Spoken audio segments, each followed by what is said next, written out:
this episode of Wisdom from the Cradle, we're doing something a little different. My guest isn't decades removed from childhood, he's only just crossed the threshold into adulthood. But don't let that fool you. Jonah has been serving the altar since he could stand, and what he's gained there over the years, quietly, steadily, with very little need to speak of it, has formed him into a young man worth listening to. This conversation spends more time in the early years, not because he hasn't grown, but because that's where the shaping happened. In the rhythms of the church, in the unseen service, in these small obediences that most of us overlook, Jonah was learning how to be a man of faith, long before he knew that's what he was doing. For those of us who came to orthodoxy later in life, it's a rare and humbling thing to witness someone who didn't just choose the faith, but was raised into it, and let it quietly govern the person he's becoming. So let's begin. Jonah, thanks so much for sitting down with me today. I know this kind of conversation might not be your usual thing, and honestly, that makes it all the more valuable. You've grown up serving in the altar for years, more than most people can say. And that quiet, steady faith you carry is something that's really worth hearing about. This isn't about perfect answers or speaking for all Cradle Orthodox. It's about sharing what it's like to live this life from childhood, what it means to be shaped by the church in a way that's often unseen but deeply real. So just speak from your experience, no pressure, no performance. Let's start slow and see where your story takes us. Sound good? Yeah, perfect. Thanks for having me. This is great. So just give a little bit of background. How old are you? How long have you been serving? I'm 19 years old. I just turned, right now it's June 12th. So I turned 19 almost exactly a month ago, May 17th. Okay. And then how long I've been serving? If I recall, as far as I can remember, and from what my parents have told me, it's since I was around 3 or 4 years old. Okay. So it's definitely been a while. Yeah. Mm-hmm. What are some of the earliest memories of being in the church? Well, in particular the altar, do you have, and what do you think planted the seeds for the love you have for it now? Yeah, that's a good question. I think if I think back to some of the earliest memories I have, I can think of, good times, sad times. Like one time I was probably 5 or 6 years old, and this was in the old temple, our old church, on a different side of Murfreesboro. But I was obviously very small and kind of unassuming, and so there were captains, higher in the hierarchy above me, because I wasn't a captain, I was too little. But I remember walking into the altar, getting ready as hard as I could, preparing to serve the full Pascha service at like 5 or 6 years old. And I walk in and it's all dark, of course. It's that time of the night. I walk in and there are just these, big, what I think are just these big giants, in glistening gold robes standing around the altar. I'm just like, wow. But I go to my area and I take down my robe and I'm getting ready. And then one of them ushers me out of the altar. He's like, no. Not this service, not yet. You're not ready for that yet. I was like, whoa, do you know who I am? No, no. But yeah, that's something I think about from time to time. I think about how there have been multiple role models in my life when it comes to serving the altar, and how they treated me when I was a kid, which wasn't bad, right? They weren't treating me badly, but they were treating me for my age, for how someone my age should be treated. And so that comes into play in my own life now that I'm a captain and take part in being in charge of the altar. And it takes part when little kids come to the altar, and they're ready to serve and they're ready to go. And I'm like, yes, I remember being you. Like I have actual memories. Yeah. Most of my memories would be from like Vespers, whether it's a weekend or a weekday. And really the only people in the altar would be me, my dad, and my brother, John Gabriel, who is a little less than 3 years younger than I. Okay. So a lot of different memories with that. Yeah. Very intimate because it's very family. Yeah. My dad he was like the man there. Yeah. Yeah. It's beautiful. Um, so was it something you were drawn to do, or were you sort of expected to do it? Like your dad just called you into the altar one day and was like, "You're here now." Like you're not out there with your mom and your sisters. Yeah. Now you're here. Oof. I don't know. I think it was obviously because it was such a strong part of my upbringing. I think I was really always I want to say humbly, I feel like I was always called to serve in the altar. Um, although there was a moment, I think it was during actually what just happened, which is Pentecost. The Pentecost kneeling prayers at the end of liturgy. I was like very, very young. I couldn't walk. But my dad is up there in the middle of the church, right in front of the altar doors, and he's on his knees, and everyone's on their knees, and my dad's reading the prayers. And suddenly, out of his vision, at the corner of his eyes, he sees little me crawling as fast as I can to the altar. And he can't really get up because he's in the middle of saying prayers. So he kind of grabs the back of my suspenders. And so I'm trying to go towards the altar. I'm like, yes, I'm ready to be an altar server. Yeah. But I kept getting held back, obviously. And another layer of that question is, I can't think of a time when I first started serving the altar, right? My first time. I remember a couple times being taught by my mentor and the captain at the time, Subdeacon Benjamin. Okay. I'd love to talk about him. Yeah. Sometime this interview, he played a, irreplaceable role in my life. But I can't think of a time that I was really like, okay, this is a time. And my dad was like, this is the time. It was always just something I was a part of naturally. How did that? Do you think your view of God or your reverence and your worship is kind of deeply shaped by your time in the altar? Yes. Yeah. There's sometimes converts coming to the church, Yeah. right? I make friends with them. They're fun. They're great. And we hang out. So they'll ask questions a lot of the time, about like the specifics of Orthodoxy. And I guess I don't mean the specifics. It's hard to phrase, but, things you would find in a book, right? In an Orthodox book, like literature, rules and things like that. And often what I tell people is because I was born into it, right? Cradle Orthodox, we typically have obviously we have a much different experience of being Orthodox. So sometimes I like to tell people who ask me these really complicated, ecumenical council questions, I'm like, I don't know. And they're like, well, you were raised Orthodox. Sometimes what I say is, and I try to say this in all humility, but I can't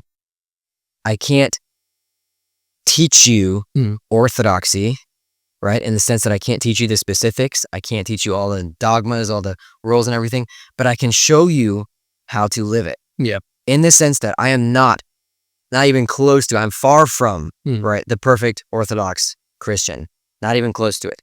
But I can show you how I, being raised the way I was, live Orthodoxy. And so these converts come in and they ask all these complicated questions. I'm like, honestly, you might have a better chance answering that than I do. Yeah. Because growing up in the altar, it wasn't all that. It was just the experience of like ingraining myself into the service, right? And kind of being a part of it in the sense that I hold torches and do all these other things. But it's not like I'm being taught lessons, right? So, yeah. Is there, going off of that, Sure. is there a particular moment talking to a convert where you're just like, it's like, yeah, I could teach you this, and then they're coming at it with fresh eyes, and it makes you kind of like take a step back and like look at it again, Yeah. something that's just like, maybe it's something as simple as like, well, like why, is there a certain symbolism to the censer itself? Because like you some catechism books cover it and some of them don't. So, and also with the the catechesis classes with the priests, some of them do cover it, some of them don't. I learned about it from my godfather, like from my priest, but yeah. Yeah. Well, I would say definitely 100%. I'm always learning, right? Whether it's from someone who's been Orthodox for 50 or 60 years or their entire life, or someone who just came into Orthodoxy. I have several young adult convert friends. Yeah.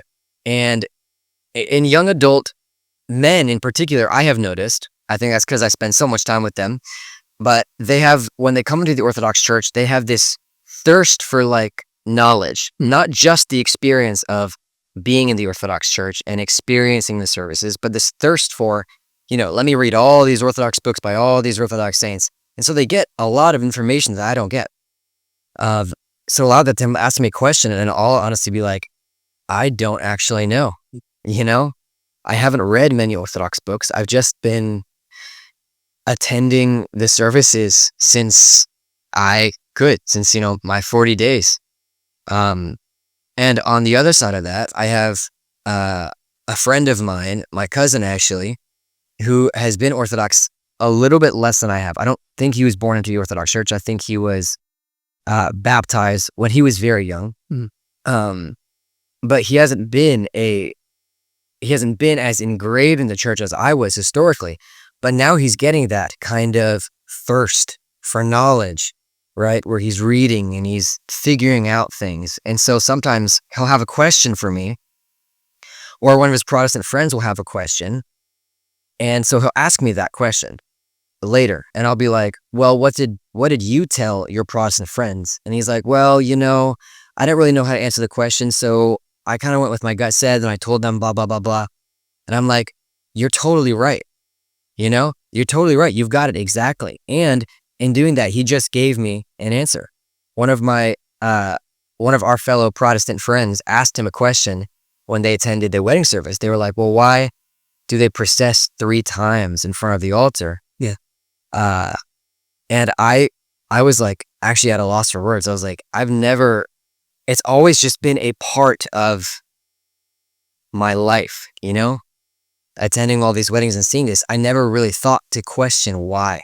And that's a topic that'll probably be brought up a lot in this time is I've never thought to question why, simply because it's like, well, why do I put on my shoes? Why do I put on a shirt? Why do I breathe? All these other things. And so I didn't know how to answer that question, why they process around the altar. And then my friend, who has been Orthodox less than I have, at a lesser time, he answered it perfectly. And I was like, yes, that totally makes sense. And he just taught me something. So it happens all the time. Yeah. I've heard some people describe Orthodoxy, it's like the bottomless treasure chest. You think you got into the bottom and you really haven't, and so, that's something I noticed about serving the altar with you. It's like a lot of like, what do we do next? You grab the torch, grab the fan, grab the cross, grab the sun, so on and so forth. But it's never like, well, why? Like, why do we lead? Like, why do we lead with the candles when we're doing the small procession? Yeah. With when your father brings out the gospel, and then goes through the royal doors and stuff like that. So I understand that part at least. It's like, yeah, I'm still looking into the why, but I'll just focus on getting the what down first, so that I don't have to get corrected too much. Yeah. What do you think is the most understood thing about serving the altar? Like, well, let's just keep that one. The most misunderstood thing about the altar. I actually think I got it. Yeah. In my experience, one of the most misunderstood things about the altar is that altar servers have this kind of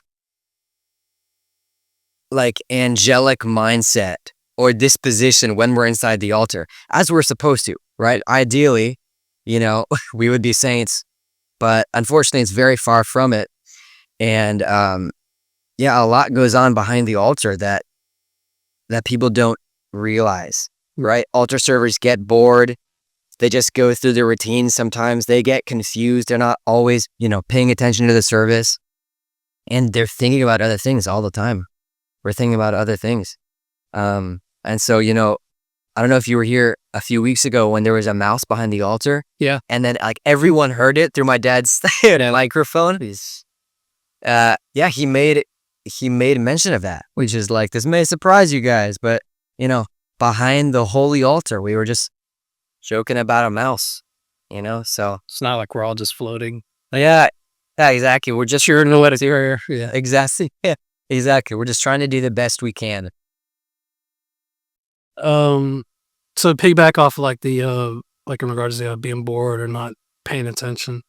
What do you do when you're not, feeling spiritual enough or feeling very spiritual but still have to serve? Is there a way you reconnect with what you're doing?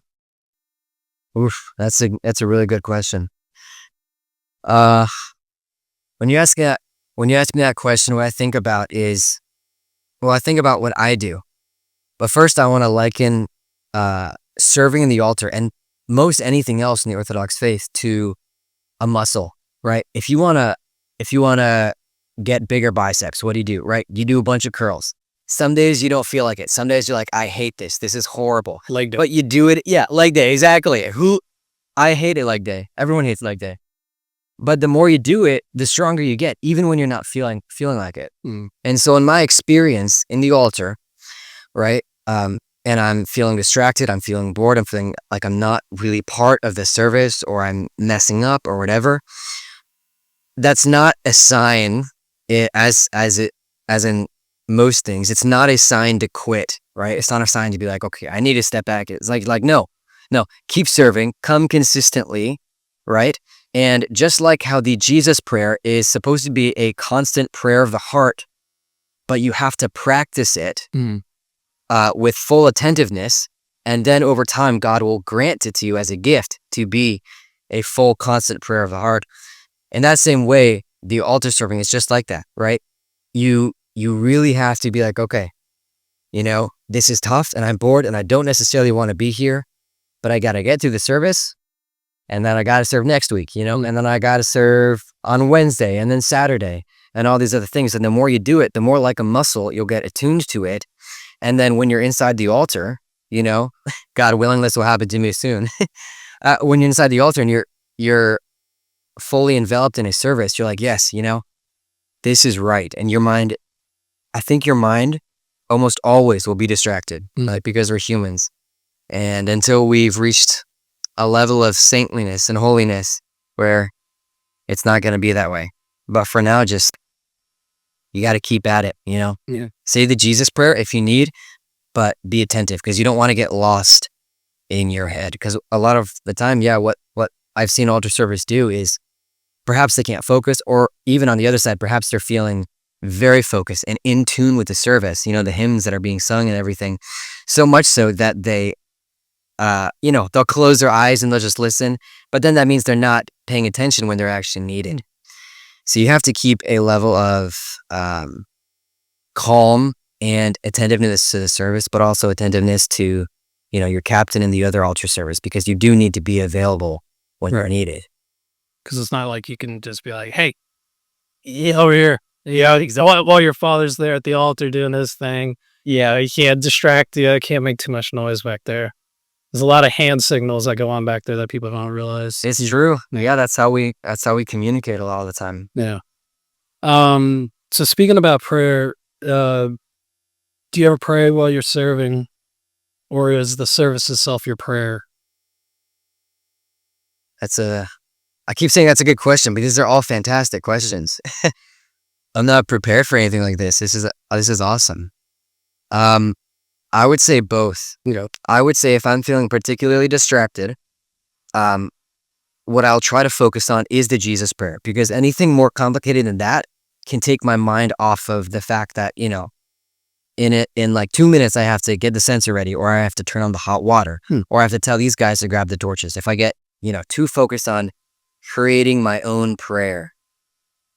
And then the other part of that is, you have to focus on your own prayer, but the other part of that is, I'm completely blanking on the second part of that. What was the second part of that question?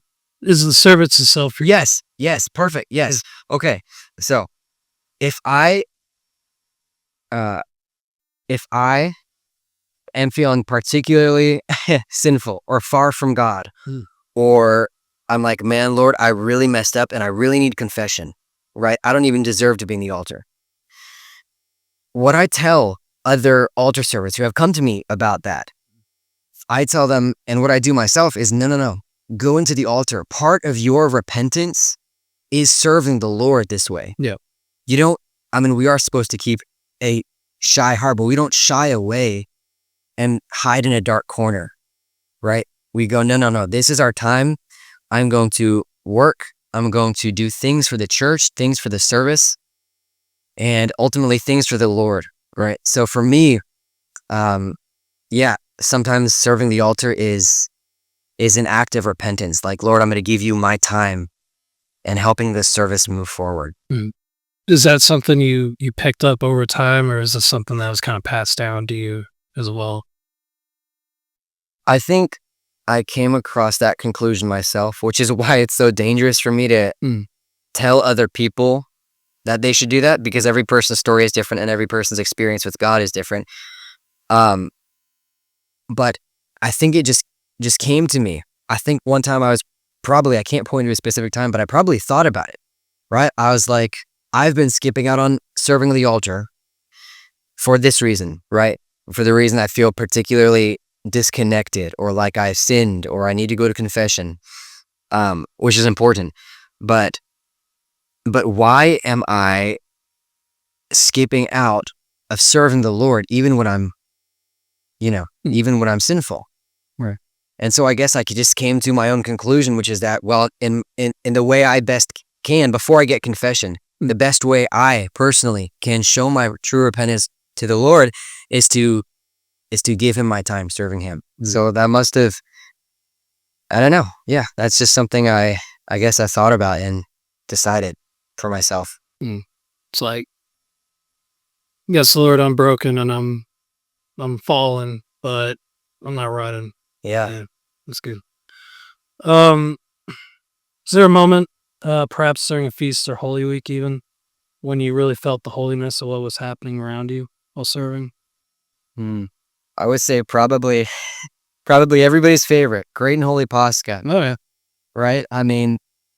Man, they're two parts of that service, and they're like polar opposites to me, are just, they give me goosebumps every time. One of them is before we do the procession around our parking lot 3 times, and then we come in back into the church, and the lights are bright, and everyone's loud, and they're singing Christ has risen, and my dad is dancing. Yeah. Before that, when the entire church is completely dark. Oh, yeah.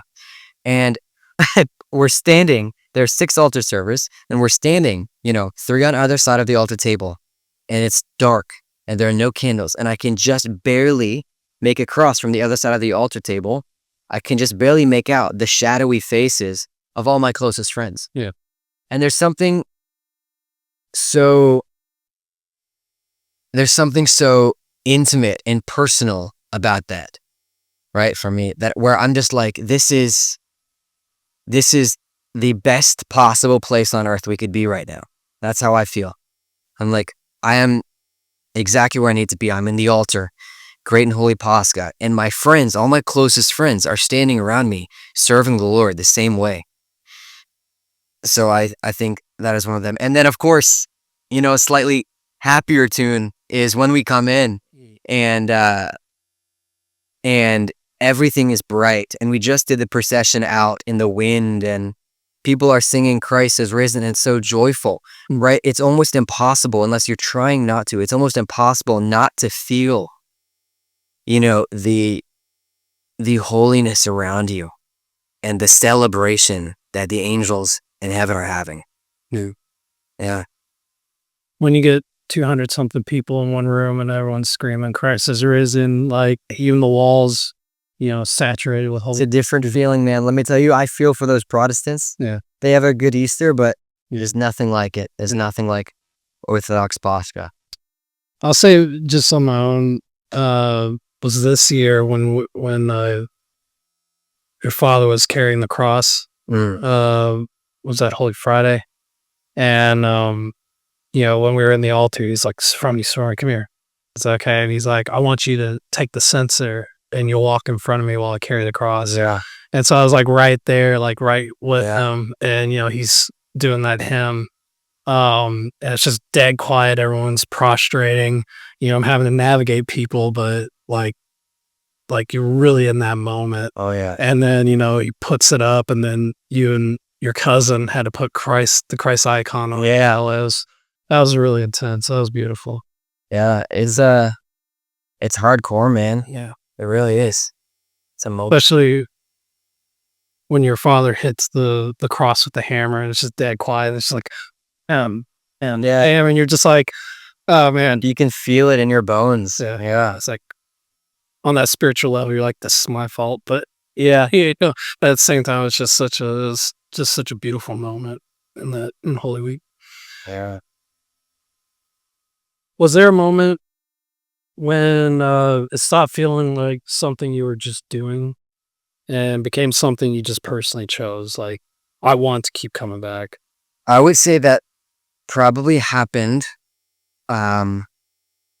within the past couple of years, actually, and over the span of a couple of weeks. Actually, a number of weeks. I started thinking, why am I doing this? I kind of like standing out there with my friends and seeing the service unfold from there. But there were when I was a kid, there were some teenagers who I think would be a bit younger than I was now.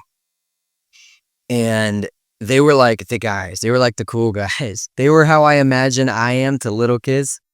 That's how I would imagine it. But they were cool. Everything they did was cool. It was just cool. And they took part in serving on the altar and being captains and all these other things. But when they started to get older, right, influences from outside the church started to pull them away. Yeah. And they started serving less and less. Their attendance in the altar grew more and more scarce. Their focus in the altar grew more and more, unfocused. I remember times where I would see them just lounging against something in the altar when I was a kid. And I never understood that it was wrong. But as I grew older, I saw them start to serve less and fade away from the church more. Now they're all gone. Every single one of them. All those boys, they're all gone. They left the church. Yeah. And I made a connection in my head, which is that if you allow outside sources to influence you more than the inside sources, then you're gonna pull away, right? And if you start finding excuses as to why you're not going to serve in the altar or you're not going to take part in these services, it becomes more and more regular, and then you're just another. And lay people are amazing, but you're a lay person. You're not taking part in the service, Yeah. which in my experience has made me feel less connected with the service. Yeah. And so I was like, I'm going to start serving in the altar even when I don't feel like it, because I know for myself personally, I know it's good for me and I know it's what I need to do. And it's another tie to the church that connects me to it, that it makes a strand that is not easily broken, God willing. Yeah. And so I guess that's when I decided, I'm going to really start doing this even when I don't feel like it. Next question is, it's kind of like this first section of questions that we've been going over. Part has been kind of talk about that how to avoid the monotony or the feeling of monotony, even if it's really not. But there is sometimes I feel monotony when it comes to serving in the altar. Definitely. And like what you were just talking about, like those young men, they probably wanted something more so-called exciting, Yeah. Yeah, and so they allowed that false belief of it being monotonous to kind of influence them, and then God knows where they are now. But so what would you say to someone who sees the altar service as just a church chore, so to speak? That because when kids are growing up, it's like, well, why do I need to clean the bathroom? Why do I need to wash the dishes? Why do I need to blah blah blah? And so all these chores just become second nature. But as soon as they find something that might distract them from it and draw their excitement away from it, they might abandon it. Yeah. Same thing with the altar service. Yeah. Uh, if it were a man, I would say experience it. Come on in. Yeah, See it for yourself. It's so much more than that. Um, if it were a woman, yeah. I guess if she had a ministry inside the church, which most do, I would say compare it to that, right? That's not just a chore. That's something that gets you more connected with the church and more in tune with the life of being Orthodox. Mm. And then I would say, take a look at the altar service. Take a look at the people who altar serve, right? Take a look at how their character is being formed, because in the altar, you are being taught to stand still for long periods of time and be quiet for long periods of time, which is hard, especially for younger kids. But being at the altar helps them to learn that. And so I'm like, well, take a look at these little kids who outside of church are super energetic and crazy and bouncing off the walls and everything, but then see how they act inside the altar and see how they act when the time comes and they need to act that way. And then it gives them responsibility too. Before they grow up, it gives them responsibility. Like this is your torch. This is your torch, and you are responsible for carrying it around this whole area and then separating here and then going in there. They need to remember the steps. So it really is a brotherhood of formation. And the formation doesn't stop when you get older. It's constantly forming people. It's always forming me. It's always forming older adults who come in. We have altar servers who are in their 60s, and they come back and do it because it's not just a duty. It's part of the Orthodox lifestyle, Mm. But yeah, I'd say come see for yourself, Yeah. Mm. Speaking of formation, how has altar serving shaped your idea of what it means to be a man in the church? How has that formed you into the man you are and the man you're becoming? Yeah. Yeah. Thank you for saying the man I'm becoming, because I feel so much not like, the man I want to be.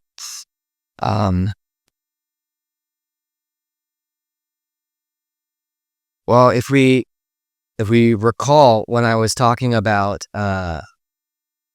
Pascha, and I'm looking across the darkened altar at the shadowy faces of my friends, and one word I was going to use was masculine. Mm. It's masculine. If you think about it, it's easy to make fun of these guys wearing dresses per se, right? But there's something so masculine and brotherhood-like about the altar. You are, ideally, you're 6 men, 7 or 8 if obviously there's a priest, but if there's a deacon, and you're all striving towards a goal, which is obviously worshiping the Lord in reverence, but getting this service done as well and efficiently as we can. And sometimes it's a little bit hectic. Like we have new altar servers who don't know what they're doing and whatever, but coming into the altar, it gives you this connection with the brotherhood that you might not normally have if you're not an altar server. And people have told me that when they're inside the altar, they're like, this is my team. This is my group. These are my boys, and then outside of the altar, it's like, that's a fellow altar server. This is my friend. And we serve the Lord in the same way physically, and I used to say when I was little that the one place where I got the dirtiest physically is the altar. because I was always getting charcoal on my hands and clothes and wax and oil everywhere. But I love that, right? I love that because it's so physical. And you're like, yes, I'm working with my hands, and it's not just idle work. yeah, So you're serving the Lord yeah, and the people. exactly. Sweet. You using the word masculine there, kind of, it really does hit. Do you feel your masculinity is formed differently through Orthodoxy than it would be in the world? Because I feel like the Orthodox man, at least the ideal Orthodox man, is more quiet, a little more thoughtful, stoic. Whereas it seems like the worldly man is very, an unhealthy level of outgo. Yes. These people who are very loud, very, I'm not trying to sound judgmental, but they're very much attention seeking. Yeah. Whereas we're kind of called to not be so out front, you know. Yeah. I mean, if you compare, there are plenty of non-Orthodox, good, godly, masculine men out there. But if you compare the worlds, it's really not the same. There are several kinds of masculinity in the Orthodox Church and outside the Orthodox Church, but specifically outside the Orthodox Church, there's exactly what you were talking about, which is the guys like, all right, I got to get the biggest, I got to get the strongest, I got to get the most girls, I got to be the alpha, and I'm going to shove it in everybody's face too about how masculine I am. And then there's the complete opposite side of the spectrum, which is, these guys are like really kind of feminine, and they're like, oh, you don't worry about it. You don't need to have big muscles to be a man, and it's true, but they're taking it to an unhealthy extreme. And I'd say in Orthodoxy, it's like really the perfect blend. If you look at a great example of this is the Russians. Yeah. The Russian Orthodox men. They're strong. They have beards. They're very masculine. They're outdoorsy. They go outside and they're woodsy. All these other things, and they're just very masculine. But on the other hand, they can be quiet in a service. They can hold a baby very, very gently, right? And another thing that makes that just rockets masculinity in the Orthodox Church is being able to humble yourself, right? To, for example, serve in the altar where you're serving with all the other altar boys, or even receive the Eucharist, right? In the secular world, it doesn't make sense for a man to bend his knee to another man, so he can feed him. Or kiss his hand. Yeah, or kiss his hand, exactly, receive a blessing. I know some converts who have had a hard time with that. They're like, what, is this guy better than me or what? Yeah. But true masculinity, right, involves so much humility and so much really, really security. You don't need to prove to anybody that you're masculine. It just kind of happens. So that's where I'm striving, Yeah. That's what I'm going for. Is there anybody in particular that you think of when you're in that striving, like your spiritual role model? Like any saint in particular, or somebody even here at church?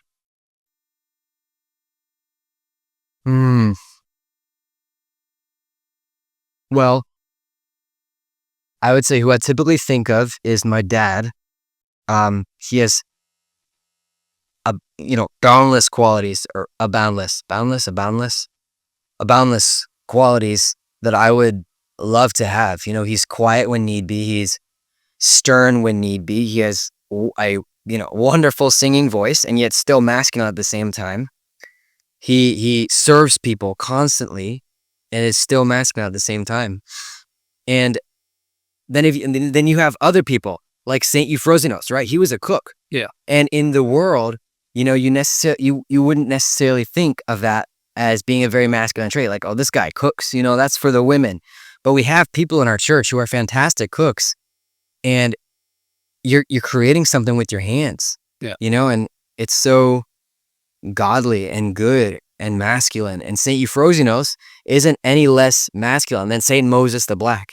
It's just different kinds of godly masculinity. Right. So, I mean, you're involved in regular life, interested in sports, cars, and hanging out Yeah. with your friends. Yeah. Um, what helps you stay grounded in your faith, without needing to disconnect from the world around you? What happens or what helps me stay grounded in the faith without Well, like without having to go full hermit mode. oh, Yeah. Like some converts, they just want to get baptized and go live on a mountain for 10 years and right. pay down to commune. But Yeah, exactly. Well, I'm not without my fair share of mistakes and doubting Thomases and betraying the Lord left and right, of course. So I'm no example at all. Trust me. Um, but I think an important thing that I see my friends do that really inspires me is shamelessly making the sign of the cross in public, right? You're on a bus or you're walking down the street or you're in a store and there are people all around you and you kind of feel like everyone's looking at you or whatever. Um, but making the sign of the cross in public it's so powerful. You're not forcing anything on anybody, like running to the emperors and being like, yes, I'm Christian, kill me, yeah, you know? But at the same time, you're not hiding it. You're not ashamed of it. If you feel the need to make the sign of the cross, make the sign of the cross. There's no reason not to, right? And I think that helps me. Yeah, if I can work on that more, I'd be very happy with that. It's definitely something that people should really learn to do. yeah. You and me both. Yeah. Um, in regards to like the world and stuff like that, have you ever had to take a stand, quietly or even loudly when something didn't sit right with your conscience? Yes. Yes.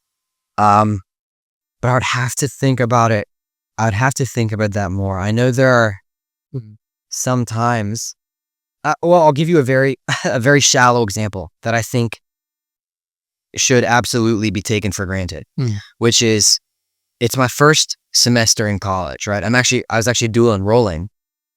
But it was my very first semester in college and I was taking a communications class. And what is involved a lot of the time with most communication classes is some level of public speaking, whether it's just in front of, your class, your classroom, or a much bigger audience. Mm. Thankfully, I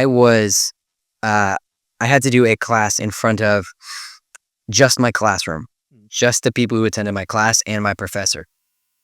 I was still crazy nervous, Yeah. right? Because I was like, oh boy, I've never done anything like this before. This is a whole nother level than my tiny little homeschooled high school life and things like that. And and the themes of the speech were such that I felt like I could not speak about my faith without doing what I was afraid I would do, which is backing down and being like, oh, they don't want to hear about it anyways. It doesn't matter. I don't want to force my faith on anybody, which I feel is a strong excuse. Yeah. You're like, well, if I talk about my faith here, I'm just forcing it on people. Well, no, if they're asking you questions about who you are and your personality and what you do, then orthodoxy is 100% a part of that, Yeah. of course. And so one thing uh, I did, thank God, but that again, that should 100% be taken for granted, is I did my speech and I included, that I am Orthodox. I mentioned I'm Orthodox and what that looks like, and a lot of differences between Orthodoxy and Protestantism, not like theological differences or church differences, but like, for example, Protestants have smoke machines and we have incense.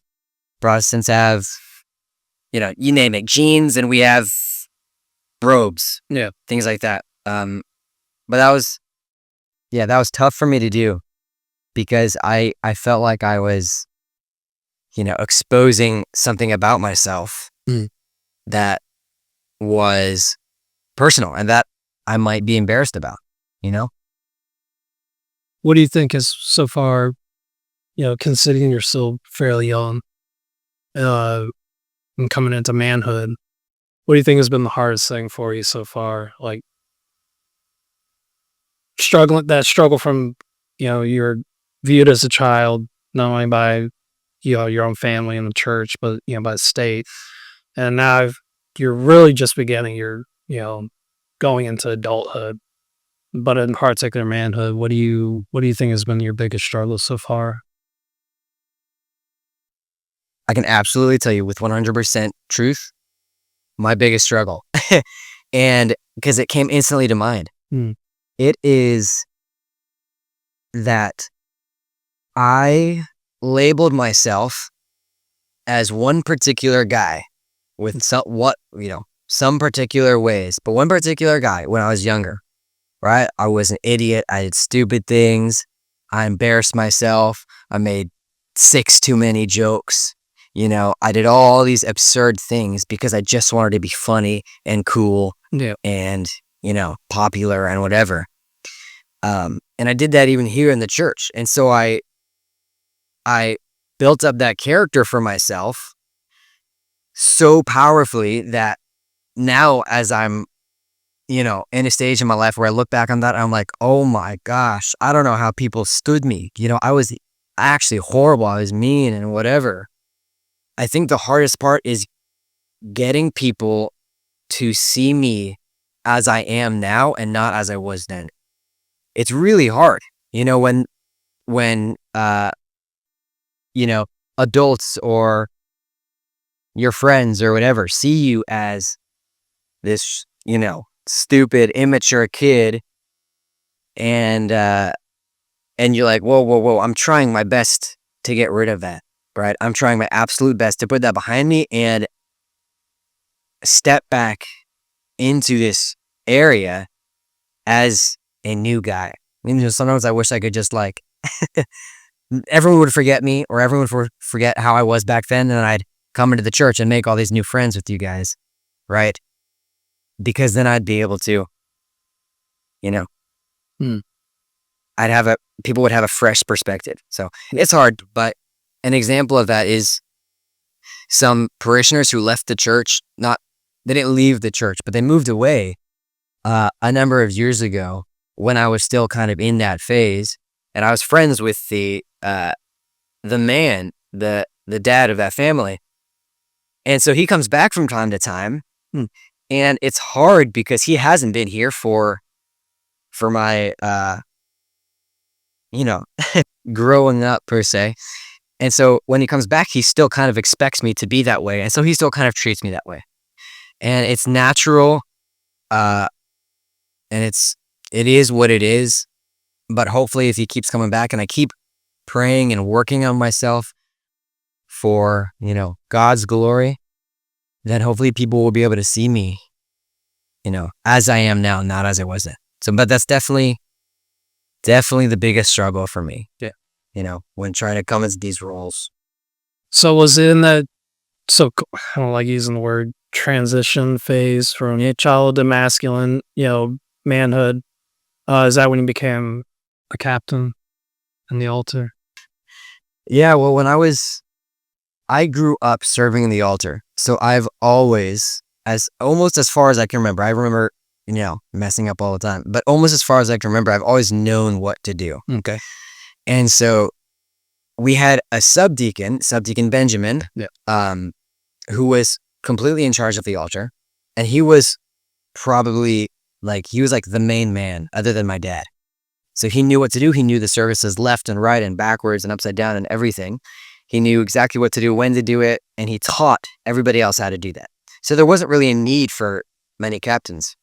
But when I first saw myself on an actual list per se as a captain, it was a number of years ago when we were called mentors. There were mentors and then I think trainees or something like that. But I was labeled as a mentor, and I was like, yes, that's perfect because I know what to do, and I'm happy to help these people become captains at some point. I have one of my friends who started serving the altar a number of years ago, but even though he's not technically a captain, I'm like, oh, dude, you could totally be a captain, because he already knows exactly what to do and how to do it and when to do it and all these other things. And I'm like, this is This is perfect. You know, just serving the altar, coming consistently and paying attention has taught you how to be a captain, even if you're not labeled as a captain. Right. So it's, you know, I've had captains over me. I've had people over me for most of my life, and there are still people over me now. But I love to help. I love to teach people about the altar and the ways of the altar. So your father didn't approach you about leading the other altar service. He just sort of, you probably like through his discernment was like, yeah, he's ready for this. Or did he come to you and say like, Yeah. hey, I need you to step up? Yeah. Okay. I think, all right, I see. Are you asking like captain with a little c or captain with a big C? Like in charge of the altar or Big in charge during? Okay. Yeah. Okay. So I do remember when that happened. And that was, might have been less than a year ago. Probably definitely less than a year ago. At that point, my younger brother was in charge of the altar service.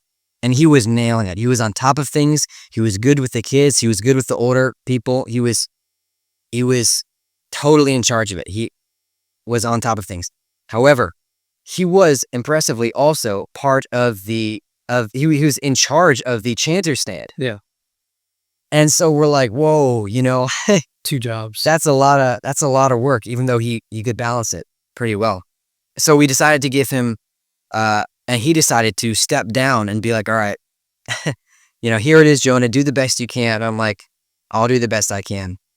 And so while he was perfect and on top of things, he had another job that he could now put most of his attention into, along with being in charge of the church technology and live streams and even a part of the choir and all these other things. You know, he has his hands at a lot of different ministries. So I was happy to do it. And the three of us, me, my dad, and John Gabriel, we talked about it and we were like, yeah, this is the best thing that we can do for now. How's it been being in charge of the other servers like that? I love it. And I love it because I feel like the altar is, I say this loosely, but almost like a second home to me. But it's not a second home to me in the sense that I'm like, okay, you know, at some point you overextended your stay. I'm like, no. This is perfect. I love this space. I love being a part of this space. And let me show you that you can love it too. And so, you know, when I get new altar servers, I'm trying to recruit people or they come to me, I'm like, oh, this is amazing. I get to welcome these people into doing what I love, you know? And so I love it. I get to teach people about what I love. It's like a job I don't need to be paid for. Yeah. I love doing it. Yeah. How'd you feel the first time you had to correct somebody? I can't think of the first time I had to correct somebody. Okay. I can think of the struggles I have with correcting people now. Okay. Let's go. And that would be my biggest role model in the altar was, of course, my dad. My second biggest role model was, again, Subdeacon Benjamin. I was terrified of him as a little kid. I was so scared of him. You know, sometimes I'd cry if you were just what I thought to be a little too mean to me. But he played an irreplaceable role in training me and shaping me for the altar. And I am so thankful for that. And so I see what he did for me, and I want to mirror it to do it for other kids who are coming in, little kids, you know, who are like, this is scary. This is my first time. This is a big deal. But he and I are two different people. And he has his personality and I have my personality. He has his way of doing things and I have my way of doing things. And sometimes I'm afraid the struggles I have with correcting people, right? There'll be a kid in the altar who's really fidgety or whatever. And I've already told him twice to, you know, stay still. I hate telling people off and I hate being strict with them. But at some point, you need to be like, okay, I've told you 3 times, you need to stand still. Yeah. You know, there's no more like tapping on the shoulder and being like, hey, please stop moving. You know, it's like, look, stop moving. Yeah. And that's something I definitely have a struggle with. And I definitely have a struggle with correcting, not leading, not pointing people in the directions, because I'm happy to tell anybody, like, look, like, this is what we need to do now, and this is what we need to do now. But correcting people, like, hey, stop moving, or pay attention, or look at the altar, or whatever, who are older than me. What qualities do you think make a good altar server? Altar serving isn't like an employee position, but we are supposed to be. My dad has told me many times throughout my altar serving life that altar servers are supposed to be like angels. We're supposed to be still, we're supposed to be in line, and we're not supposed to bring attention to ourselves, right? The angels 24/7 are glorifying God. They're not glorifying themselves. They're not pointing others towards themselves. And so altar servers are supposed to be like that. So I would say if you don't have to be told, the awareness to wear unassuming shoes. We've had people come in with like crazy bright shoes or just sneakers or even barefoot, which it's not encouraged in our altar to go barefoot. But also a very important thing in the altar that people need to learn quickly is you need to be constantly learning and paying attention, right? I can't just give you a crash course on these things and then you be able to come back liturgy after liturgy after liturgy and I constantly tell you what to do. Yeah. Right? One of the best features for an altar server to have is the ability to pay attention to what others are doing around him when they're doing it so that they can come back and be like, this is where I saw this captain do this, and this is when I saw this captain do this. So I can do it, right? So that I don't have to tell you what to do. I have altar servers like that, people who have been serving for, years, 10 years, 5 years, 7 years, whatever, who already know when to do things because they paid attention and they listened and they learned it quickly. And so I don't have to tell them. So that makes my captaining job easier when I don't have to tell people what to do over and over again. So yeah, I'd say the ability to learn by observing. If you see me grab the censer at a certain time, try to make note of that and be like, okay, he gets the censer at this time. So if at some point, if I'm a captain or if Jonah's on the other side, if there is no captain, whatever, I already know when to grab the censer. So that's like, that's like perfect for me. I'm like, yes, learn by observing. Yeah. Is that something you kind of like, would you say it's one of the more important things that you try to pass on when you're training new altar servers? It's funny. Something else that stands out. I just started telling people this. Let's see, what's today? It's Thursday. I just started telling people this the Sunday before last. And it was, I told one person, I've only told one future altar server and you now that's really what I want altar servers to strive for. Because it just came out as I was talking to him. New altar servers, I do like an introduction into the altar kind of thing. I take them in. It's usually Sunday after the liturgy when everyone else is in the agape meal. And I show them all the things and I run them through some of the things we will do typically during an average service. And it just came out as I was talking to him. I was like, you got to learn, you got to pay attention, but also you got to learn by watching. And I was like, whoa, yeah, that's exactly right. You need to learn by watching. So hopefully I'll get the word out that's really what we got to do. If some of them haven't picked it up already. But yeah, that just happened. I just thought of wording it that way recently. Have you ever felt that weight of leadership in the altar? Like snap decisions because of the situation you're in? How do you keep that from turning into pride or pressure? Yes, I have. Yeah. So a lot of the times I have been, it's typically during special services like Holy Week or feast days or things like that where there's something special. And I'm expected to remember, which I should, but I'm expected to remember exactly what we're supposed to do. And I just draw a blank. I'm like, I haven't done this, since last year. I've been focused on all these other things. I forgot. Or a very common occurrence is something will mess up in the altar, right? The water wasn't hot enough for communion, or we forgot to close the doors, or we forgot to close the curtain, or we didn't get the torches in time. That is definitely on me. Yeah. Because as Gotcha. big C captain of the altar servers, I want all my altar servers, all the altar servers to already know when to do that stuff, right? It's learning by observing. And as a little C captain, I need to tell them exactly when and how to do those things. So yeah, yeah, blame rightly goes to me, justly, because I should have these people already know what to do. They should already know what to do because I told them. So it definitely happens to me a lot. Yeah. And as for pride, it is tough.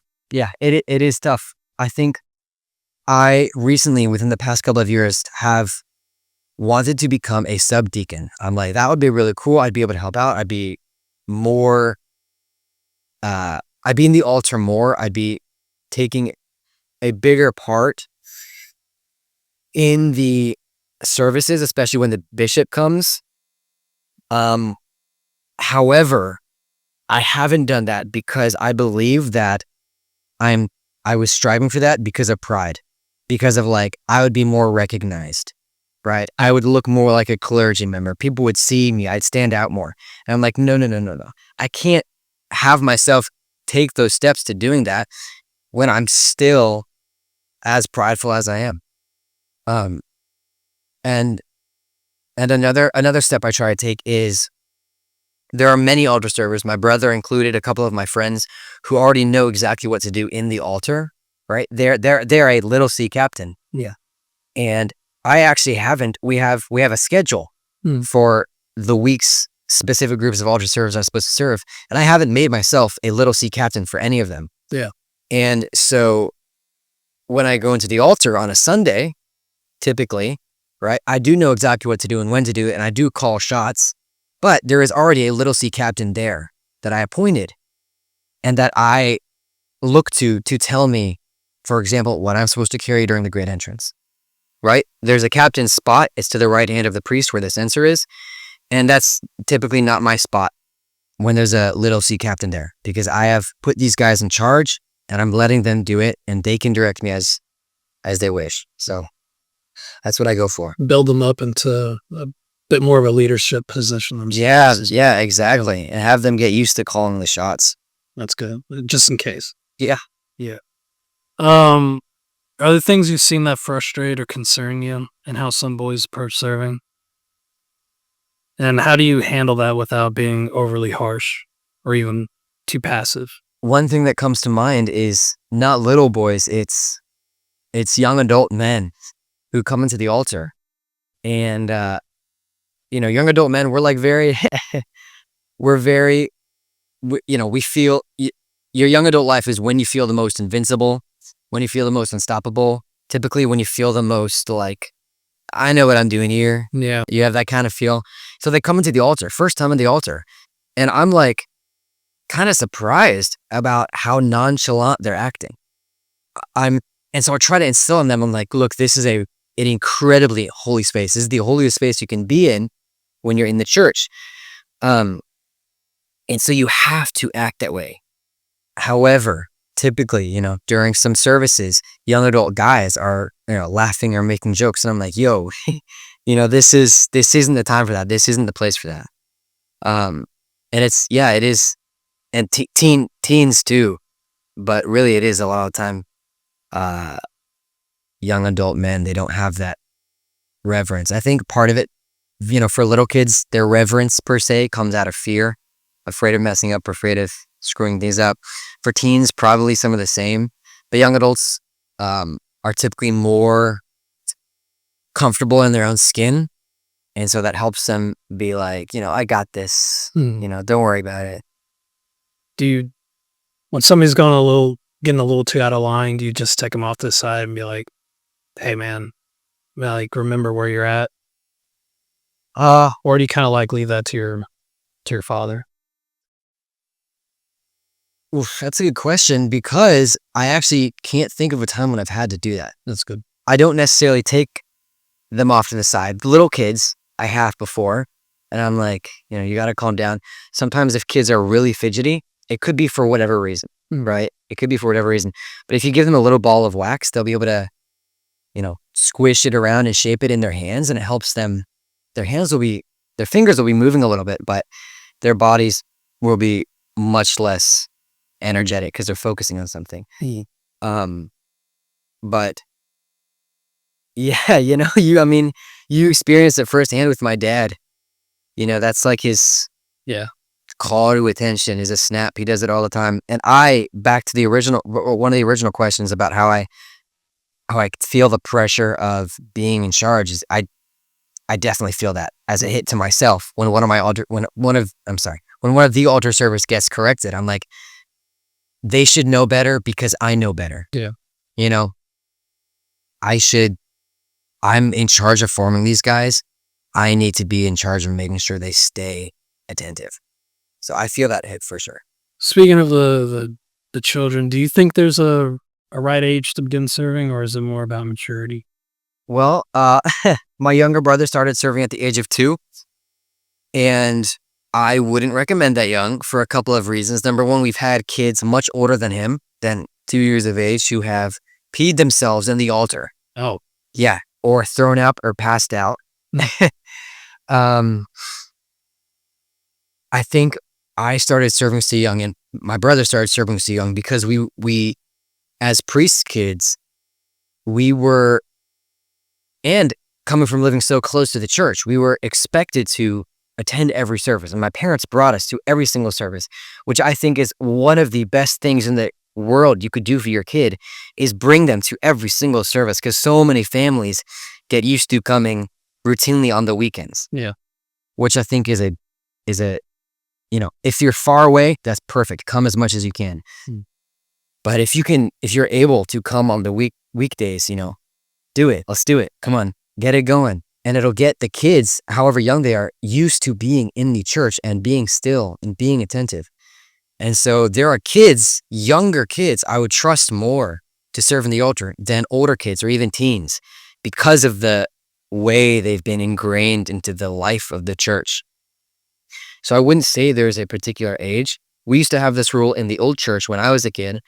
The rule is for kids to be an altar server, you have to be able to memorize, and recite to my dad the Lord's Prayer, the Our Father, and the Nicene Creed.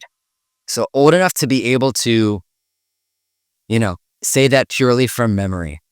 And that was typically a staple. It was like, okay, you're good to go. But I think for now, I typically play it by ear and what I know about the kid. Do you think leading has changed the way you yourself serve? Yes. Yeah. I can compare it to one of my secondary jobs, which is I work at a catering company in Nashville. And so we are dressed fully in black, and we're expected to stand at attention and be super nice and welcoming and, for lack of a better word, stiff, at attention. I've never been a captain for that. I haven't been working long enough to be a captain at the catering company.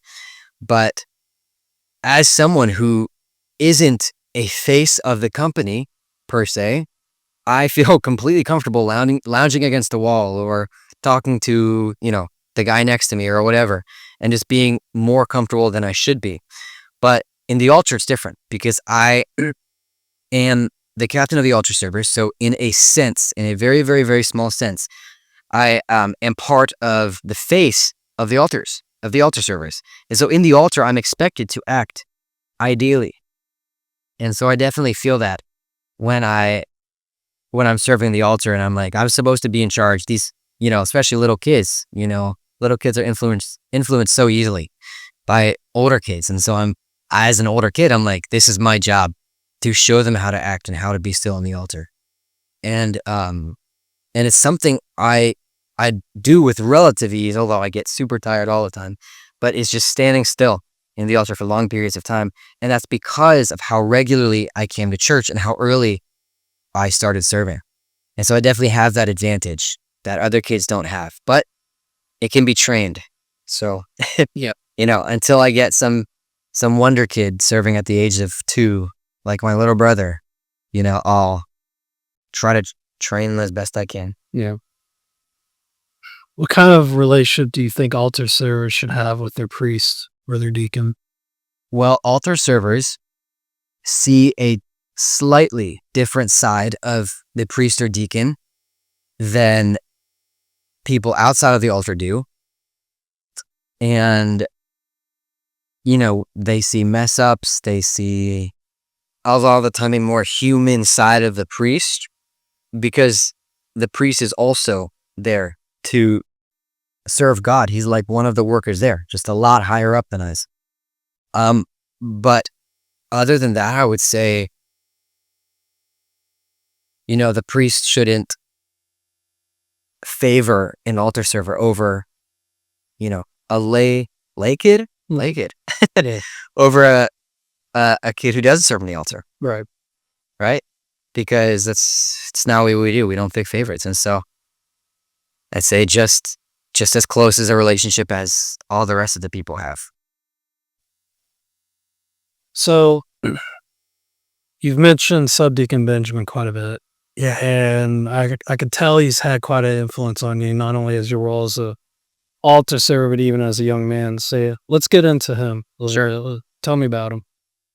So Subdeacon Benjamin Shaw is right now he's on leave per se. He's stepped away a little bit from the altar for the past couple of years because he and his wife recently adopted 2 young boys. Yeah.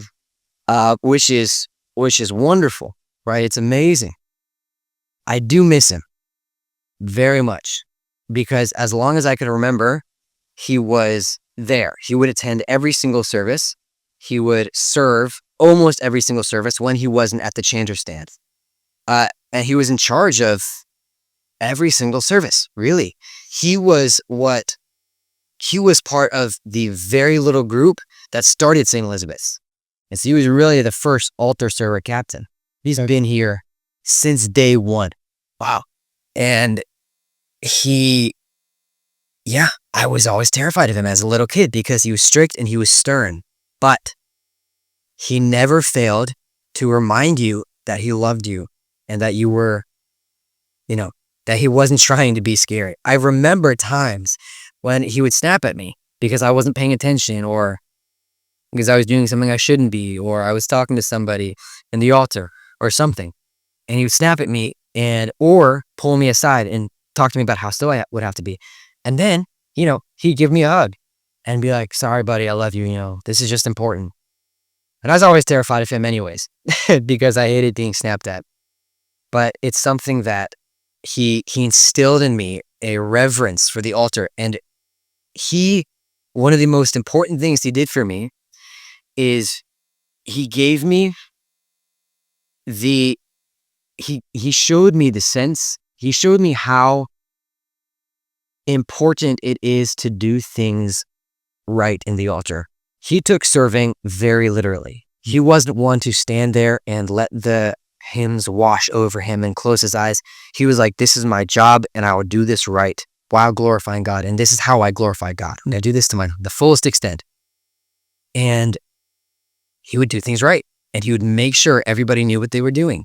And that's somewhere where I wish I could step into his big shoes and have that dedication and that laser focus to having these things done right, which is so important.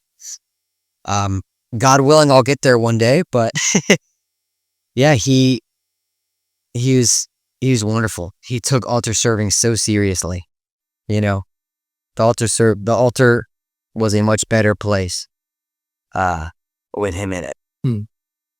Do you still go to him when seeking counsel on how you're supposed to do A, B, or C in the altar? Yeah. I would say I have a couple times. I haven't so much because he has been very busy with his kids. Yeah. And I don't want to pressure him into coming back into the altar. I have mentioned many times about how wonderful it'd be to have him back in the altar. It would be really, really great to serve with him again, as I'm sure I will one day. But I think he's, for now, not permanently, but for now, given this mantle up, and is like, do things your way. And he said that to me. He said that to me as I'm talking with him about this. He's been like, now you have your way of doing things, right? You can do it your way. I'll sit back. No big deal. I do sometimes wonder about how it would be when he does come back to serve. I wonder how much is different, how many things are different than how it was under his leadership that I haven't realized changed, but that over time became a thing or didn't become a thing or whatever. Yeah. So that'd be fun. That'd be really fun to serve on the altar with him and compare and contrast, basically. You mentioned earlier about you're kind of discerning whether becoming a subdeacon yourself. Has he been kind of a major reason for that as well? Oh yeah. Yeah, he was. I saw the example he provided for me in the altar and outside of the altar. And part of me just wants to be that, right? I'm like, I want what you have. I want to do what you do. And then the other part of me is desperately afraid that I would be doing it for my own gain, for my own pride, and that it would quickly get to my head. And so that's how I'm trying to not step into that boat. For now, I think I've set it down to, I won't bring this up to anybody, but if somebody like my dad or the bishop brings it up to me, then I will probably accept. Okay. Right. But I'm not gonna go ask him for it. If it's God's will, then it all had. Some of the fathers, they kind of talk about before going on to that next level, like discerning, marriage or monasticism. Yeah. Currently in your own discernment, are you feeling more like I should get married before I even consider being a subdeacon, or if like the opportunity to become a subdeacon first comes along, then marriage can come? Because here in America, in the Antiochian Archdiocese, we do allow subdeacons to still get married. Yeah. Which isn't the common practice with other jurisdictions. But so I guess what I'm saying is, like, if the opportunity for marriage comes first, so you're gonna lean towards that, and then maybe subdeacon, deacon, whatever comes later, or would you, in the spur of the moment? Well, hopefully not. It wouldn't be a spur of the moment, but Yeah. if they approach you with the subdeacon first, I think I would want to be a subdeacon before I got married for a couple of reasons.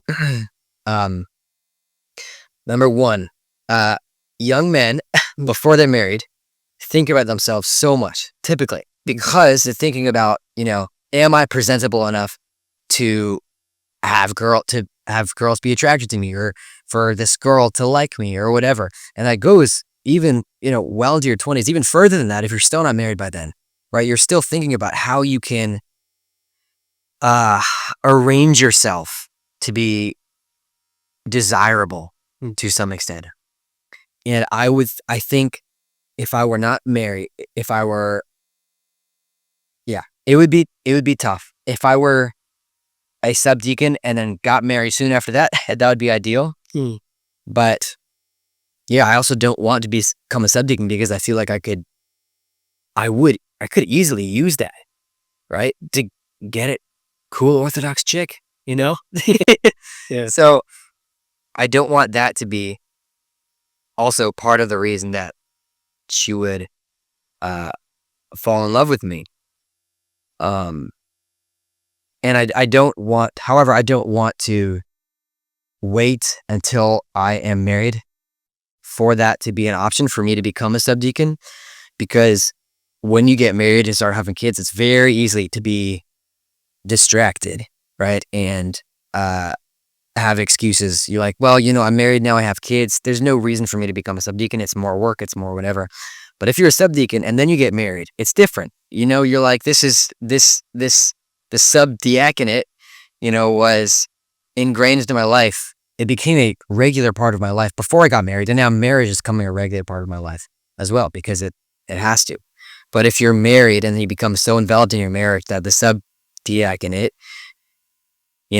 becomes a drag, that's not healthy. So ideally, I would want to be a subdeacon before I got married. Ideally. But yeah. So. What about yourself? Have you considered the subdiaconate or the diaconate or even the priesthood? Um, I've I've talked about it with your father before. Sure. In regards to the priesthood, um, my ideal, as they say, if you want to make God laugh, tell him your plans. Yeah. Um, Yeah. my ideal is to become a missionary priest to the reservations Yeah. in America. Um, that was kind of spurred on when I was trying to help somebody find a local parish, and I noticed that we, at least at the time, the parish locator that I looked at didn't have any permanent Orthodox churches on these reservations.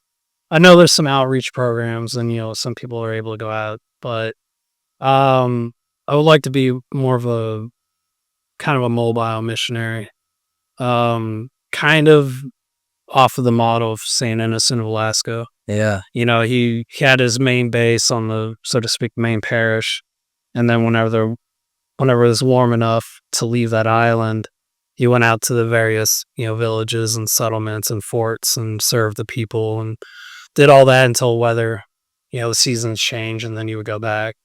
Yeah. That's a very hard life, though, and finding a wife who'd be willing to do that is pretty extreme. Yeah. Because it's such, a lot of women, whether they acknowledge it or not, they want that 10 acres, white picket fence, and that very settled life, and I don't feel called to that. Yeah. And so the current struggle really is like, well, do we go like Saint Cyril and Saint Methodius? Do we go basically monastic missionary? Or do I just continue moving forward and hope to find that God sends that woman? Um, so that's where I'm at right now. And I think in regards to subdiaconate or not, I wouldn't mind it. Kind of in the same situation, like you said, if your father or the bishop comes to me and says, "We want to make you a subdeacon," I'd probably accept it because I do, you know, I love being on the altar that much. It's like, but I think I need to learn from you and the others a little bit more before I even consider it truly. Um, because the same thing happened to me. Is like when I was living in Texas, I served every single service at our home parish, and then if we for one reason or another went to the Greek church down the street, Yeah. I would serve there. Um, and so I got really used to it. And then when I moved here, uh, to be near the monastery, the higher monk wasn't as quick to let me into the altar. Sure. He had his, one or two guys. One of them was a younger boy, and then the other one's an older man. And so I accepted it. He doesn't know me from a bar of soap. So it's like, okay, he has his way of doing things. And then after a while, like once every like 4 or 5 months, he let me serve or something like that, and that's because nobody else was there. But then, I started coming here more. And then after a period of time, I would say a little over a year, your dad was the one that, asked me, "Hey, do you want to serve in the altar?" Hmm. And I said, I mean, if Jonah's okay with it, yeah, of course. And then I said, okay, yeah. And then, you reached out, and then, it's just been how it's been since then. And the rest is history. And the rest is history. Exactly. And, I've enjoyed it, man.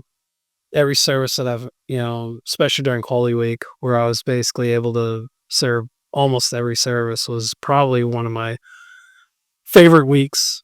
Yeah. Yeah, it was just such an amazing experience. And then to be brought in for Holy Pascha was awesome. I mean, it was just an amazing experience. Like you said, when we're just standing there, it's pitch black, Yeah. and you can't see your hand in front of your face. That's how black. That's how dark it was in there. So yeah, I mean, I've considered it, and I pray about it constantly, and Sure. I look at seminaries. I think if I were to go to seminary, it'd be Saint Tikhon's. Because I mean, I don't have anything against World Core, but I don't. one of my issues with them is they really hammer about like church Slavonic. I'm really bad with languages, so try. So it's not even. So I don't even have an issue with church Slavonic. It's just the idea of trying to learn that language. It's like Keep it English. well, but they get it. Oh, no, I can't. Yeah, it's just too much for me there. So I think Saint Tikhon's would probably be my better of the two options at this point. Mm. But um, so we'll kind of move this into your own. And you could tell me if there's one of these questions if you don't like it. Yeah, we don't have to go into it because it's way more personal. Have you ever had a season where you struggled with faith or felt distant even while serving the altar? Yeah, of course. Yes, many times. Especially on feeling distant serving the altar, it goes back to being like, what am I doing here? Why am I doing this? I can't pay attention, things like that. I'm just going through the motions. So yeah, but like a muscle, you just gotta Yeah. do it. Just gotta do it. The more you do it, the more natural it'll become. And yes, I am like doubting Thomas 101. Trust me. A lot of people are surprised to hear that kind of thing. They're like, what? Priest kids? What? Having doubts? Not knowing things? It's like, yeah. We're just people. To kind of like go into that a little bit, do you ever feel isolated in that being the priest's child? I've heard that is kind of common where it's like some of the other kids your own age or younger or older, they kind of treat you a little bit differently. Maybe I don't know if it's completely out of respect for your father or maybe out of fear and so have you ever felt isolated as being a priest child, or has this place been a little bit different for you? I would say this place has been a little bit different. As you were asking that question, I was thinking if I could recall at any point, I felt, like isolated because I was a priest kid but it's really been the opposite. It's in my experience, it's a little bit similar to being a celebrities kid at a super low sense. Okay. Right? Most people in the church know you, they know who you are. And I've had many people over my whole 19 years of life. Many people try to connect with me and my brother or my sisters or whoever because we are priest kids. And I don't have a problem with that.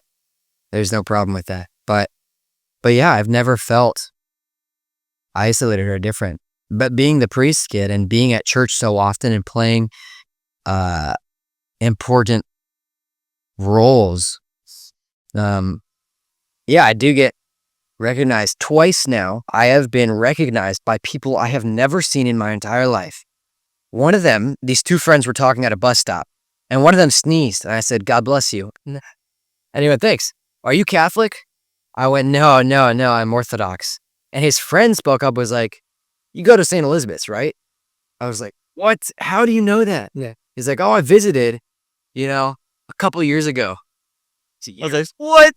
That's insane. It's crazy. I don't recognize these people. And then I was walking up to a building, and this young guy was walking out down the stairs. He was like, can I ask you a question real quick? I was like, sure, man. He's like, do you go to St. Elizabeth's Orthodox Church in Murfreesboro? Yeah. Yes, I do. Who in the world are you? I didn't say that, but but I'm like, yeah, I'm Jonah. He's like, I recognize you. I've seen you walking around there before. It's like, he went a number of months ago. But I was like, it's crazy. It's kind of weird, I guess. And then on the other hand, I have people who have been coming for a few years and still didn't know I was a priest kid. You're talking about when you're, in your youth and stuff like that. A lot of people your age, you my age still, struggle with anger and emotional control. What was that ever a battle for you when you were younger? And if so, what helped you grow out of it? Honestly, I would say it's more a battle for me present day than it was when I was younger. When I was younger, I went through this depressive state where I I didn't want to eat, especially if it was fasting. I didn't want to eat. I know, I'm a priest kid, right? No, but my dad would sometimes force me to eat, bacon or cheese or a quesadilla or whatever, because I was a stupid kid and I did not want to fast at all. I did not want to eat anything that we had in our fridge or our pantry or whatever. I just refused to eat. And then when I was really young, I would bang my head against the floor. I don't remember that, but that's probably why I don't remember it. But people would tell me, be like, yeah, you just go bang your head on the floor if you were mad. I'm like, yikes. Yeah. But it's definitely more of a problem even nowadays. I feel myself at times when I should be like, there's nothing wrong. Like, for example, I went downstairs today and or I came in from work. I came inside the house and I went and got my laundry. And just something about moving the laundry from the dryer into my laundry basket just infuriates me. And so I'm like all riled up now and I walk up the stairs and I'm all hot and bothered. And I'm like, why? Why just take a breather? But it's yeah. Anger and frustration are definitely things I struggle with nowadays, very much so. Mm. So whether it's that or some other difficult, situation, that kind of like leaves you uncertain, what's your first instinct? Do you find yourself turning to prayer or to the saints or to your parents? Or you just kind of like let it process quietly? Yeah. Well, in terms of my anger, I know I get mad at God very easily. Very easily. I'm like, how could you let this happen? How did you let me stub my toe for the third time today? Yeah. It's all your fault I'm late. Why can't you just make me wake up earlier or whatever? And it's very hard for me to, if I'm in like a particularly bad anger fit, we'll call it, it's very hard for me to humble myself enough to try to pray or talk to God or even make the sign of the cross because I'm so hot and bothered. I'm like, what's the point? And part of me wants to be angry. If I accept that I'm angry and if I accept what happened, then it makes me basically the cause of it. Like if I'm late, it's so easy to blame God. It's so easy to be mad about that at God. But if I just take a breath, make the sign of the cross, maybe say a few prayers, I'm going to pretty darn quickly realize that, oh boy, this is totally your fault. And so it's much easier to play the blame game. I like to hit things hard. Yeah. Try to get it out that way instead of the healthy way. Yeah.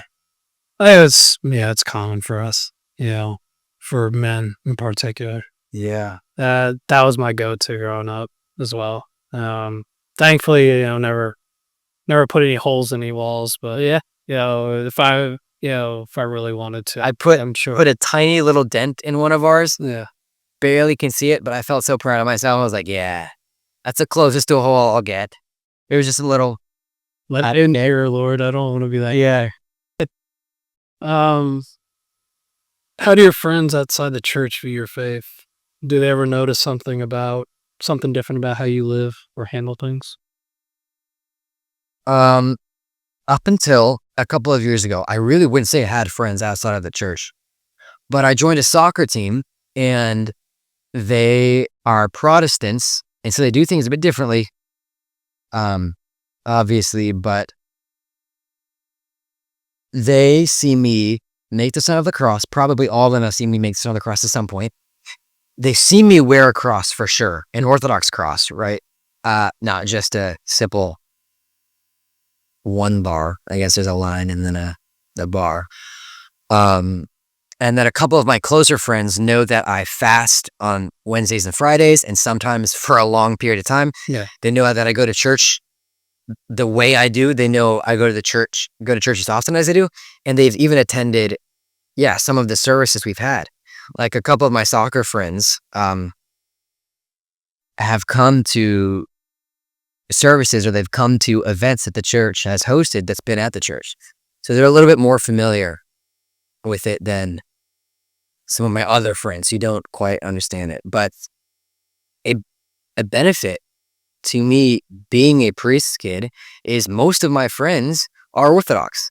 I would say like 98% of them are Orthodox. And there's no reason for me, well, this is my personal opinion, but I say if I can have only Orthodox friends and I can have friends who aren't Orthodox, but my really close friends are Orthodox and we're this group, this brotherhood, this community. Why do I need to go out and seek like a personal communion per se with somebody who isn't Orthodox? Right. Other than,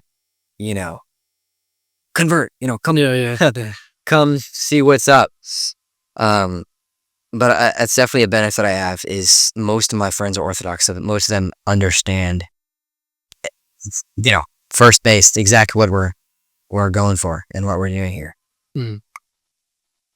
So this next section of questions, it's kind of the key point of this series. Sure. And it's really part of it is a lovingly critique / advice giving for converts from Cradle view.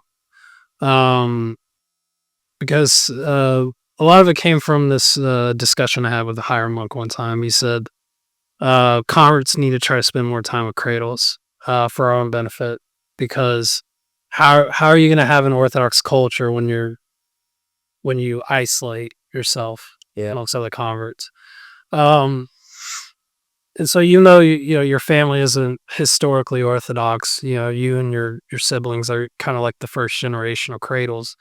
So you do still have that convert influence from your parents and from the people here at church. But you also have that benefit of being raised in the church. And so that's kind of where the foundation for an Orthodox culture really comes from, isn't that like golden spot there? Sure. So that's kind of what this whole series is really trying to focus on. What do you think converts might misunderstand about altar serving or just Orthodox worship in general? I can tell you what my Orthodox friend told me that his non-Orthodox friend told him. Okay. About how our non-Orthodox friend felt when she was coming to an Orthodox service for her first time. And this matched with a couple of our other non-Orthodox friends about how they felt, which is when they come into the church and they see what we're doing and they see how intimate it is and how close it is, they have reported that they feel like they're missing out on something. Yeah. They feel that they're not part of the group, not in a wholly bad sense, but I don't remember the exact wording she used, but that they were watching something that they almost felt left out. Okay. But again, that's not the words they use, and it's not in a wholly bad sense. It's more like I wonder what would happen if I were, the wanting to be part of something, right? They feel like they want to be part of something. God willing, ideally, hopefully, And altar serving, I guess I haven't really thought a whole lot about what converts or people who visit who aren't Orthodox think about it, other than their perhaps brief interactions with Catholicism and altar boys there. They probably think it is very similar, which it is similar, but maybe they think we look goofy in our dresses. I think of that from time to time, like, yeah, you're probably looking at me in my golden dress. So, Or green current. yeah, or green, or purple, or white. Yeah. How do you think cradles could make those, or at least help those converts not feel so left out or whatever, however you describe that, where they just didn't feel at home yet? As Cradle Orthodox and as people who have been part of this church since almost the very beginning, this St. Elizabeth's, and as people who are so ingrained in it and have such a community here, it is our job to make newcomers feel welcome, right? In most churches, there are designated greeters, people who are in charge of when they see a newcomer come in, go up and greet them, say hi, say what your name is, ask what their name is, whatever. But as part of the priest's family, it is also our job to do that. So that's, I mean, something it's pretty shallow, but that's definitely something you can do. You know, it's like welcoming somebody into your home. You're not going to have your next door neighbor who's visiting do it, you know, whatever. You're going to be like, yeah, this is welcome. You know, this is where I go to church. My name's Jonah. What's yours? You know, that's definitely something on the shallower end that we can do to help them feel more welcome. And also another thing to help that on a slightly deeper level is I myself, even though I was raised, even though I'm Cradle, I was raised Orthodox, feel almost like a convert because I'm reaching that stage in my life where my parents' faith is, God willing, it's becoming my own. Right? And so I'm splitting away from them in a good sense and in the sense that I'm finding out for myself why I go to church and what this is all about. So if I can relate with converts that way, be like, hey, believe it or not, I'm learning alongside you too. You know, I'm always learning. And I'm discovering this for myself the same, not the exact same way you are, but a very similar way you are. Right? That can definitely, I hope, help people not feel as isolated or estranged. What do you wish they knew about growing up in the church? What do converts wish? No, what do you wish What do I wish converts knew about you growing up in the church? Or you grew up in the church? What it's like to grow up in the church? what it's like growing up in the church? Yeah. I wish they didn't feel isolated when they are coming into the church. Like so many converts are disconnected from their families who maybe don't feel the same way. Or if it's a family, even disconnected from the other families that they were previously around because they're not choosing to be Orthodox. And I never had that problem because I was born and raised into the Orthodox Church, which means the people I was being raised with were also Orthodox. So I didn't have a kind of disconnect from the people around me. And I wish they had that, on a very similar note, had that experience going to church at a very young age and it being natural for them, right? It being it's just like breathing air. It's just what you do. On the other hand, converts have something which I'm jealous of as a Cradle, which is discovering all this for the first time. Yeah. There's, that first visit or that, third, fourth, fifth visit where something's starting to click. And they're so thirsty for information and they want to learn more and they're learning as much as they can. And everything's so new and wonderful to them. And I wish I could have that alongside them. I wish I could have that for myself. So there are benefits to both, really. Yeah. There's this saying, cradles have wisdom and patience, but lack zeal and knowledge. And converts have zeal and knowledge, but they seriously lack in wisdom and patience. Where do you go to get deeper into the knowledge? Because you say you're still learning. Yeah. And I can see that maybe, you're becoming more zealous, it's controlled zeal, which is good. But, so where do you go for deepening your knowledge about the faith? Okay, you want to hear a secret? Yeah. I have never in my life read what you would call an Orthodox book. Okay. Right? All right. That's why I am potentially so uninformed when it comes to a lot of the questions converts ask.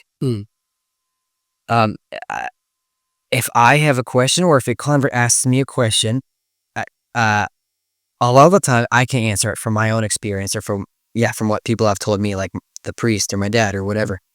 But if I have a question or a feeling that I need to have fortified, I go to my dad, right? Or I go to my spiritual father.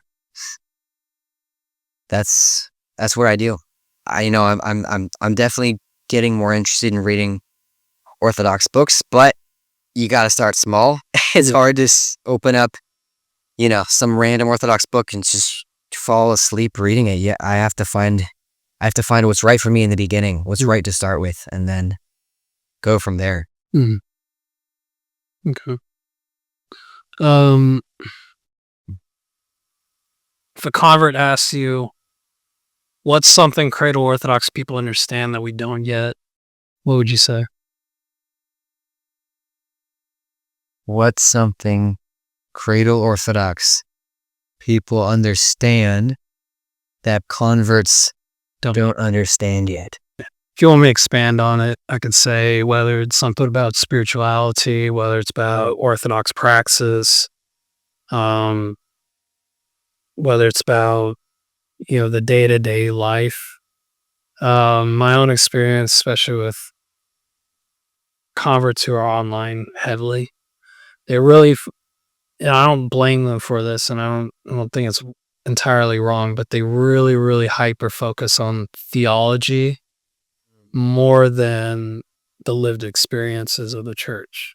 Oh, So something like that. that is exactly right. Okay. Wow, that's perfect. Yes. Okay, that's not even what I was thinking until you said it, but that's perfect. Is yes. Converts want to focus so much on important things such as the why, or even the what, or things like that, which is like detailed specifics, like reading all these books and getting on all this information. But a lot of the time they miss out on how to live simply Orthodox. And I think that's something, God willing, that Cradle Orthodox that we have is, again, I think I mentioned this briefly before, but as a Cradle Orthodox, I can't teach you Orthodoxy, but I can show you how I live it. Okay. Right. And I just want to clarify for people listening. And when I say converts, I'm going off what we're talking about nowadays. When you read certain statistics, it's majority of converts coming are young men. Yeah. And when I'm talking about online, or people who are Orthodox and online, I'm talking about young men. Yeah, like Ortho bros. Ortho bros are just like people who hyper focus on that. If you read like the life of Father Seraphim Rose from St. Herman's, there's a part in there where this guy, he's questioning Father Seraphim about like all this deep theology, like hypostatic this and all this, that, and the other. And Father Seraphim Rose stops him and says, "Can I ask you a question?" He said, "Sure." And he says, "Why do we celebrate the Apostles' Fast?" And the guy was like, "What?" It's like, "Why do we celebrate that fast?" And the guy was just completely like, "I don't know. I mean, it's just we do." And it's like, no, there's a there's a reason behind it. It's not just a time for us to stop eating, like some kind of like, certain secularists, they fast for, health reasons. There's a very spiritual, very, there's not just a symbolic reason, but something about the life of Christ and the life of the apostles that the church has designated that this is a time for fasting. So I just wanted to clarify that because, when they interview these converts, these young men, or just in my own experience talking to them online, and in person, it's like, well, the theology. But on the flip side, when it's like young women who converted or older women who converted, it's like, oh, it's the beauty of the services, hymnography, it's the iconography, it's the fact that my children have plenty of friends here. They're more secured in the day-to-day life, the living the faith. And then for the young men, it's like, not to sound mean, but it's very much almost a head knowledge thing. Yeah. And then that over time works on their heart even more, So I just want to clarify so people don't think I'm just throwing all converts under the bus like that. Yeah. Considering I am a convert. Yeah. For me, it was never really just the theology. I was raised an atheist. So the theology wasn't something I struggled with. For me, it was the life and the deaths of the martyrs. That's what really pulled me in. That's it. If somebody's willing to die like that for this faith, then there has to be something there. And then just going to every service and being obedient to the church and the prayers and, reading the lives of the saints, that's what convinced me of the faith. Um, I'm not an academic, so I don't delve deep into St. Basil's, writings of the theology or St. Gregory the Relatable. That stuff is, I leave that for people like your father, or I leave that for, really smart, the more smart, smarter guys than myself, Same. so I was just like, okay, I'll leave that to y'all. I'm going to focus on this, so, Sure. that I just wanted to clarify that for people listening in. Um, what do you think a lot of Cradle Orthodox take for granted that converts have to learn the hard way?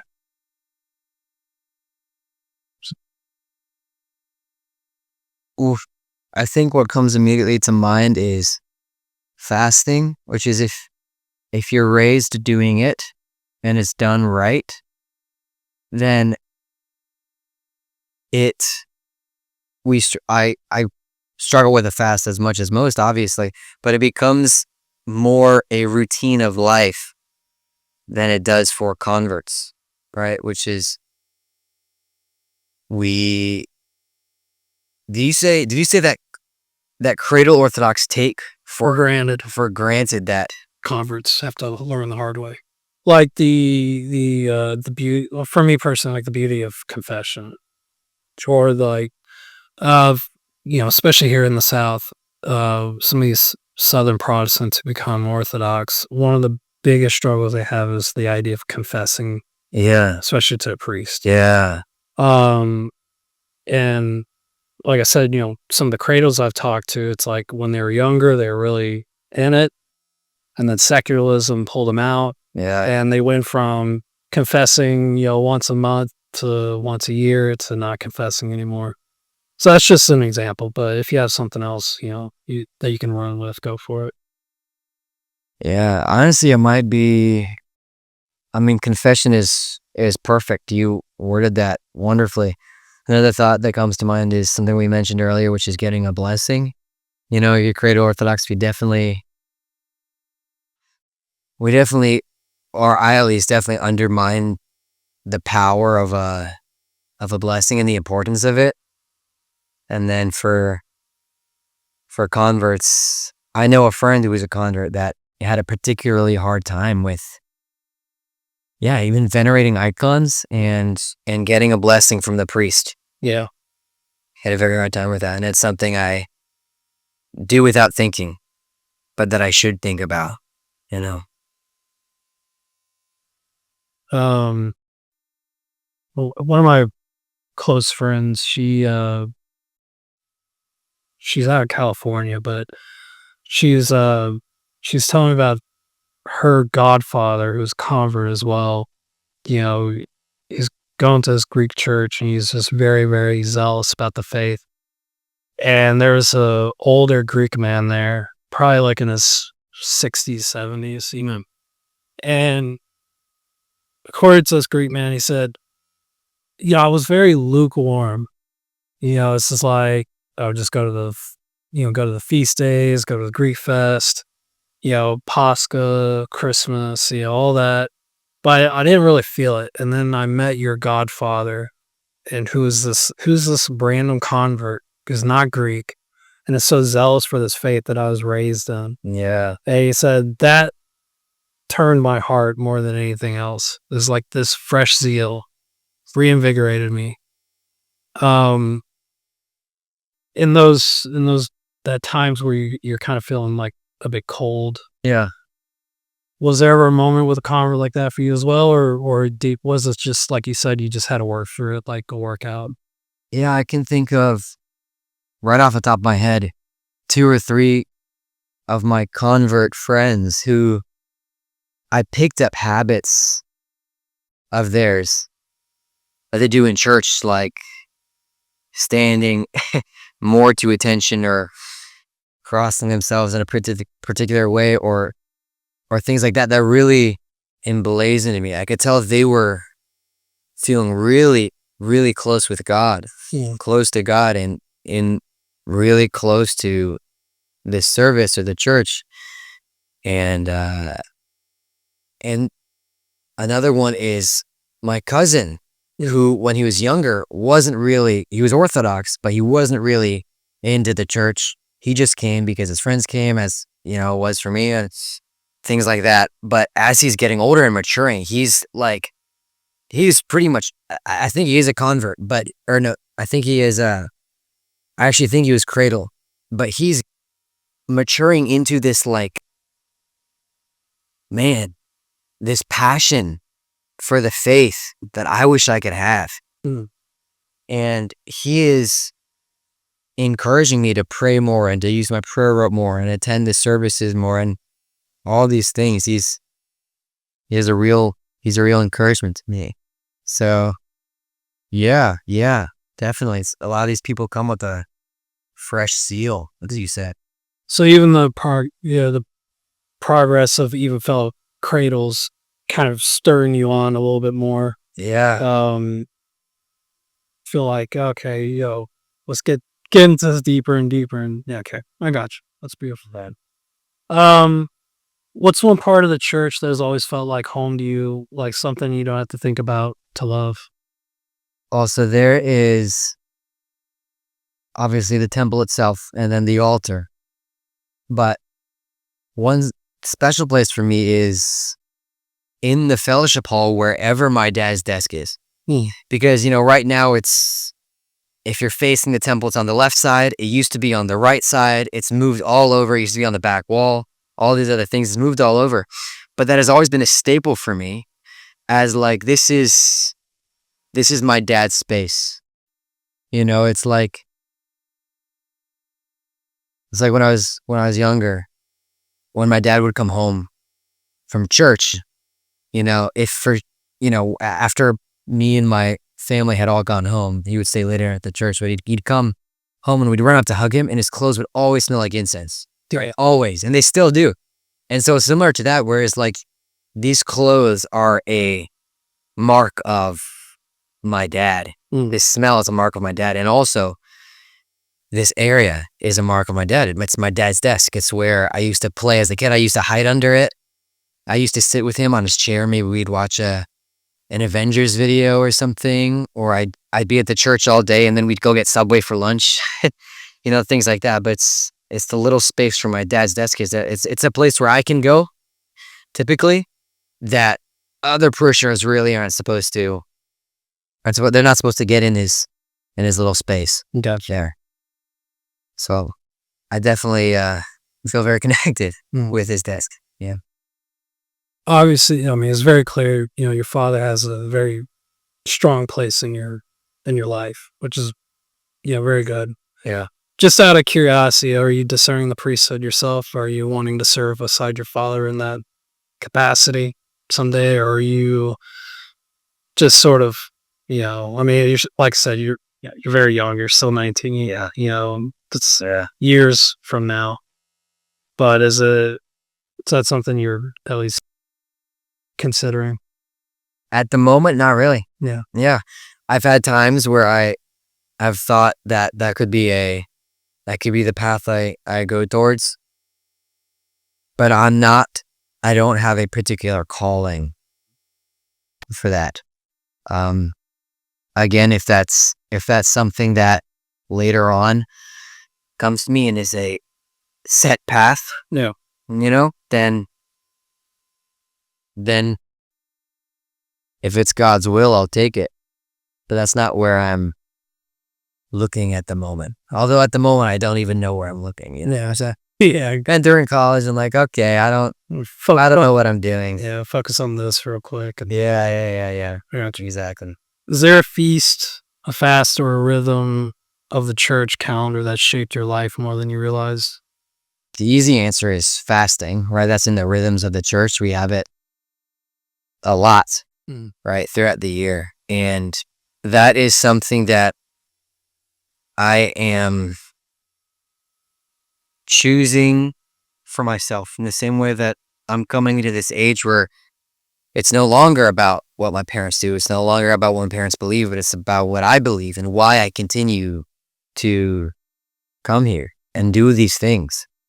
I think fasting is a remarkable show of character and self-control and a strong will, especially if you're in a circumstance where, it's very easy to not fast, or all your friends are not fasting or whatever. Yeah. And you have a very uncomfortable option where you're like, yeah, I could take this and I could fast, but look at this chicken sandwich, man. Yeah. I think it's a remarkable show of character if you're able to choose the uncomfortable over the comfortable. And that's where I strive. That's what I strive for that, and do it without being able to get super angry and hangry and all that. But I think fasting is vital. What would you say to someone just starting to keep that rhythm for the first time? That might have to be the one question I am not able to answer simply because I'm so new. Yeah. I have so little experience. I mean, I'm just beginning my own personal experience with God and the church. Yeah, I don't really have much to say about that. That's good. That's fine. It's my figuring things out. You might have to ask somebody else that. Yeah. Hey, how do I do that? Okay.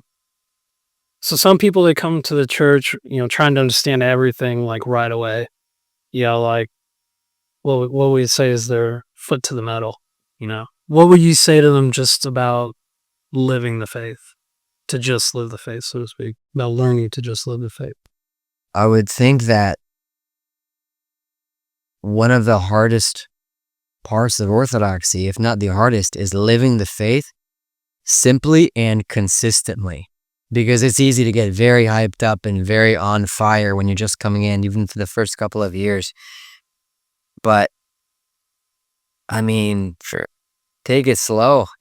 That's why we have the catechumens, as long as we have them. It's like you need to really be coming for a while before you're sure that you're going to make this commitment to this lifestyle. And you need to be a part of the lifestyle before you make the commitment. It's doing these things year after year after year after year. That's really tough. So you don't need to learn everything at once. Start with going to church. If you're a catechumen, start fasting depending on how your spiritual father is telling you how. Read, learn, but don't overwhelm yourself with the sheer magnitude. And people, even saints, are still learning. Yeah. So you have the rest of your life. That's how it is for me. Yeah. Speaking of being overwhelmed, if a convert told you they felt overwhelmed by how much there is to learn, how would you encourage them? First step, I would send them directly to my dad. Yeah. Okay. I have not gone to seminary. I can only talk from my personal experience. And what my personal experience would tell me is that I would help them try to figure out what they're doing that is too much, or what they're seeing that's too much. If they're reading book after book after book after book, maybe calm down on that for a while. Yeah. Focus on just attending the services, listening to what the hymns and the prayers are saying. Oh, yeah. Right? Yeah, definitely. And really enveloping that. If you're overwhelmed, take the reading easy. If that's what's up.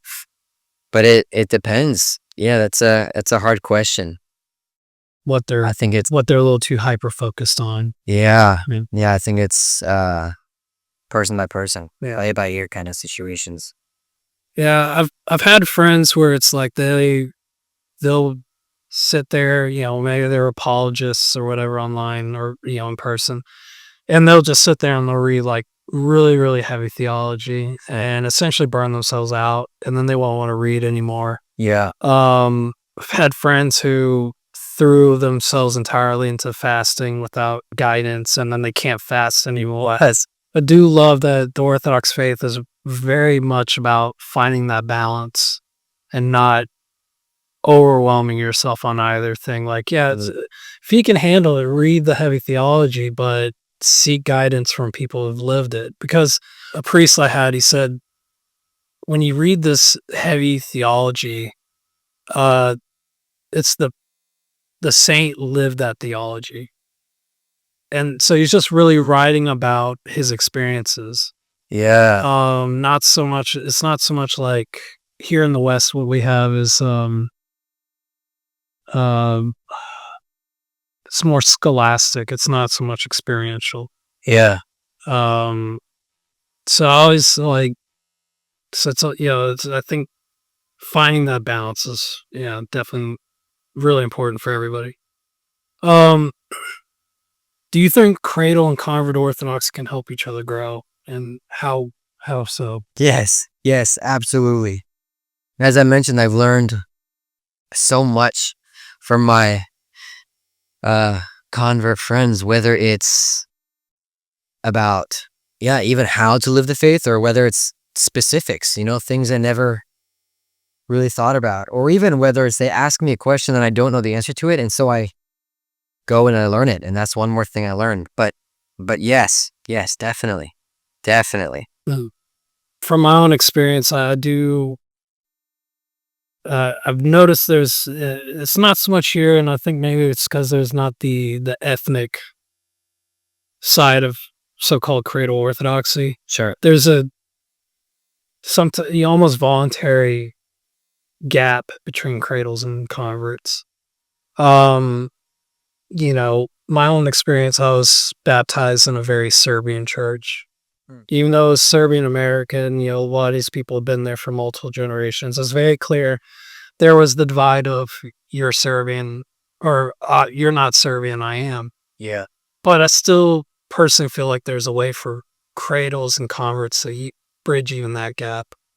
For those, like, I don't know what your experience is in regards to ethnic cradle orthodoxy, but for these converts who do go to those type of parishes, what advice would you give them? Oof. Well, I mean, St. Elizabeth's is a very, like, we're not a Greek church, we're not a Serbian church, we're not a Russian church. We're kind of what you might call pan-Orthodox. I mean, we're Antiochian. Yeah. Like, we're not, and if if you're in a big city and you open up a Greek church, a big Greek church, what are people who aren't Orthodox when they're driving past that church? What are they going to think? Right? They're going to think it's for Greeks. And the same with the Russian church and the Serbian church. You have to understand that our faith is the same, and our faith is the important thing, right? Whether or not there's a bunch of Russians there, or a bunch of Greeks there, or a bunch of Arabs, or whatever, right? The faith is the important thing. Community is also important, right? And if you find for whatever reason you can't get along with this type of this group of people, the faith is the important thing, and the faith is really deep down what connects us, whatever our race or skin color is, or whatever.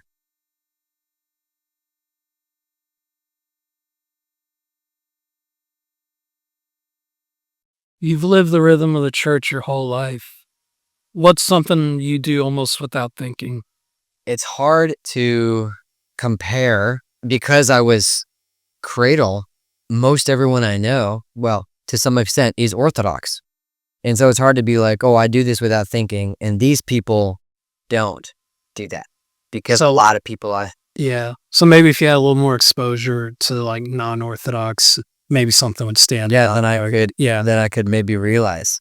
I guess something I could mention is, and this is very wide among, this is used widely. This is a trait widely used among Orthodox and non-Orthodox, but a lot of the time, it's just simply the way my parents raised me, and the way I was raised, and the church where I was raised.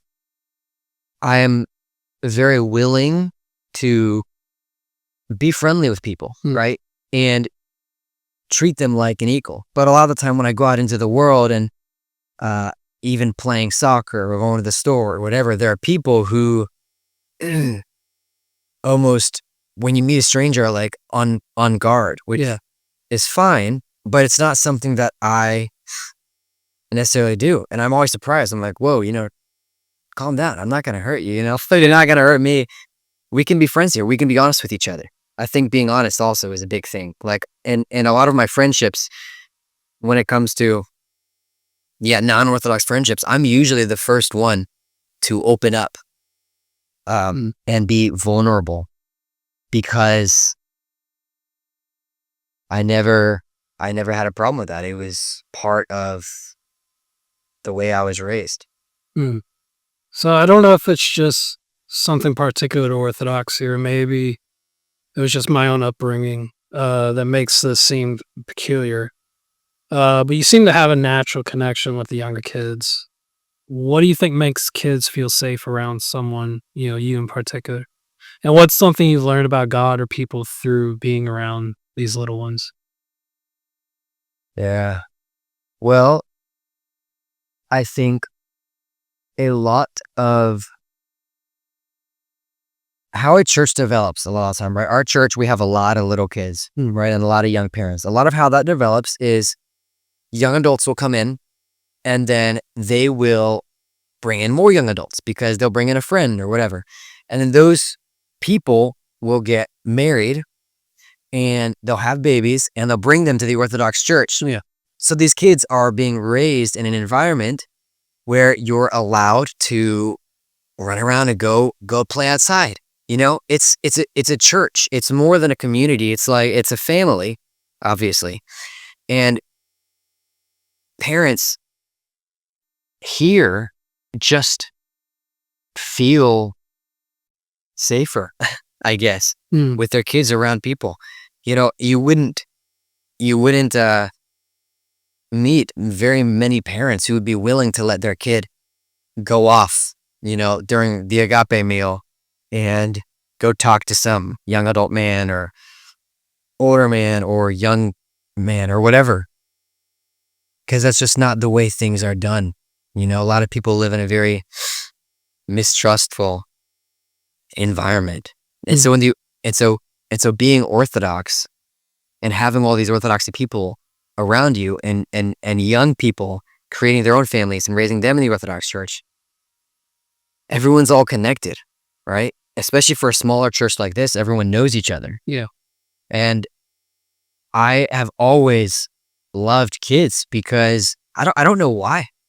It's just they would like me and I would like them. And I think part of it is because I can recall so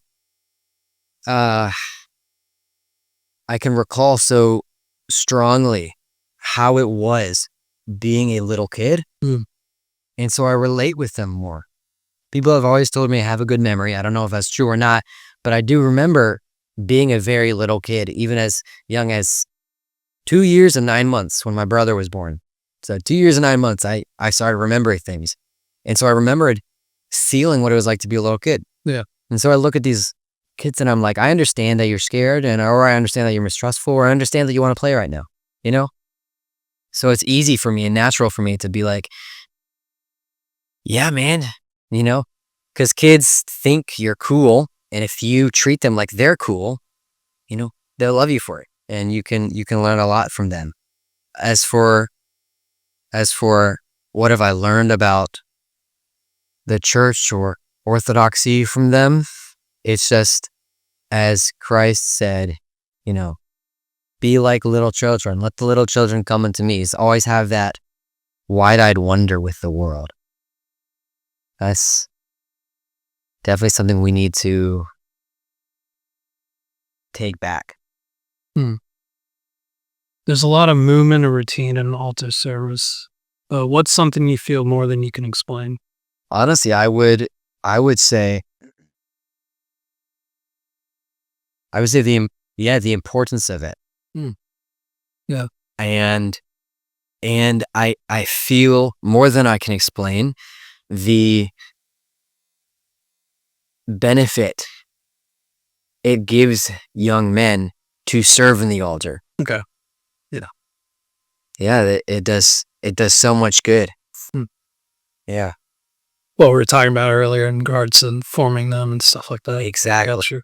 Exactly. Do you think someone could go through those motions for years and still miss what it really means? Yes. Yeah. If you're, I mean, going back to when I was a little kid and there were the big cool kids, right? And they eventually ended up leaving, right? What went wrong? Where did they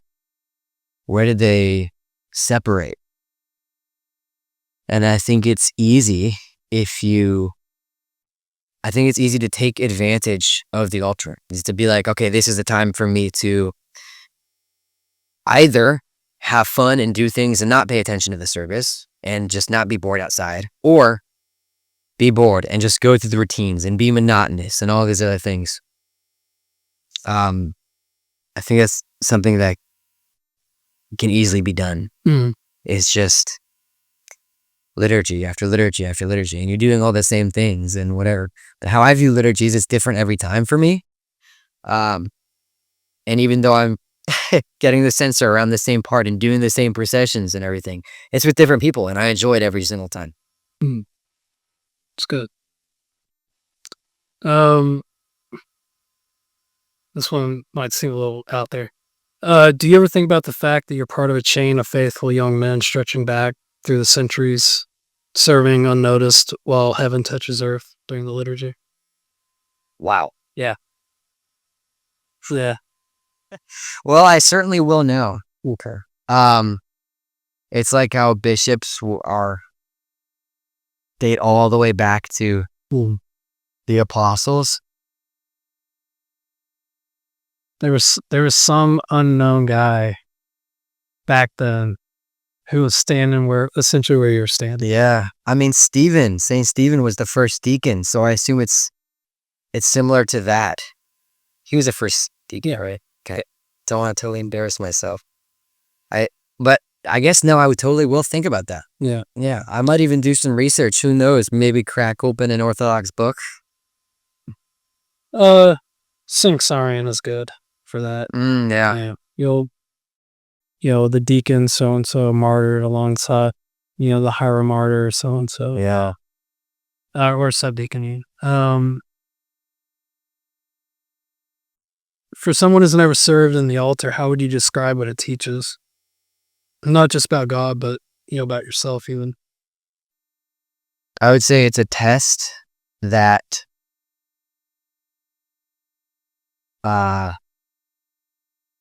grants you, if you do it right, the ability to, it gives you more patience and the ability to stand still and the ability to follow instructions, and also eventually the ability to be able to lead and direct clearly. Okay. Is there something about being that close to the liturgy that has marked you, even outside the church? I guess maybe think about kind of like the story you said earlier about giving that presentation in front of your class. I think serving the altar and taking that time probably helped you prepare for that, even if it's subconsciously. But I guess maybe another situation that you can think of. Yeah.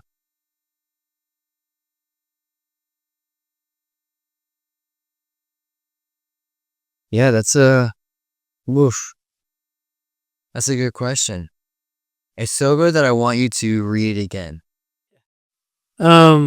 Is there something about being that close to the liturgy that has marked you, even outside church?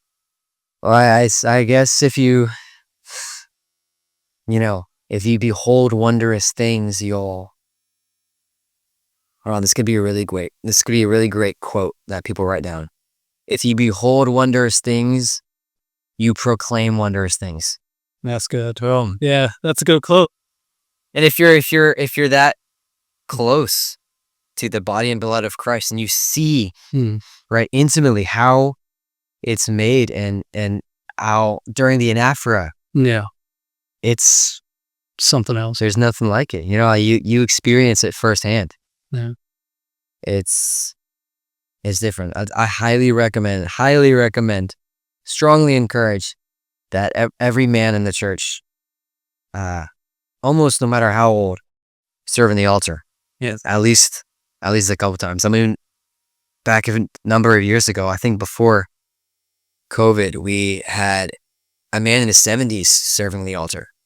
And that's beautiful. That's wonderful. It's amazing. Even when he forgot that the torch doesn't actually go there, it literally physically doesn't fit there. Yeah, you're growing up during COVID, and then now afterwards. Have you noticed a difference in the type of converts that come in? Oof. Okay. So the specific question you asked was about converts.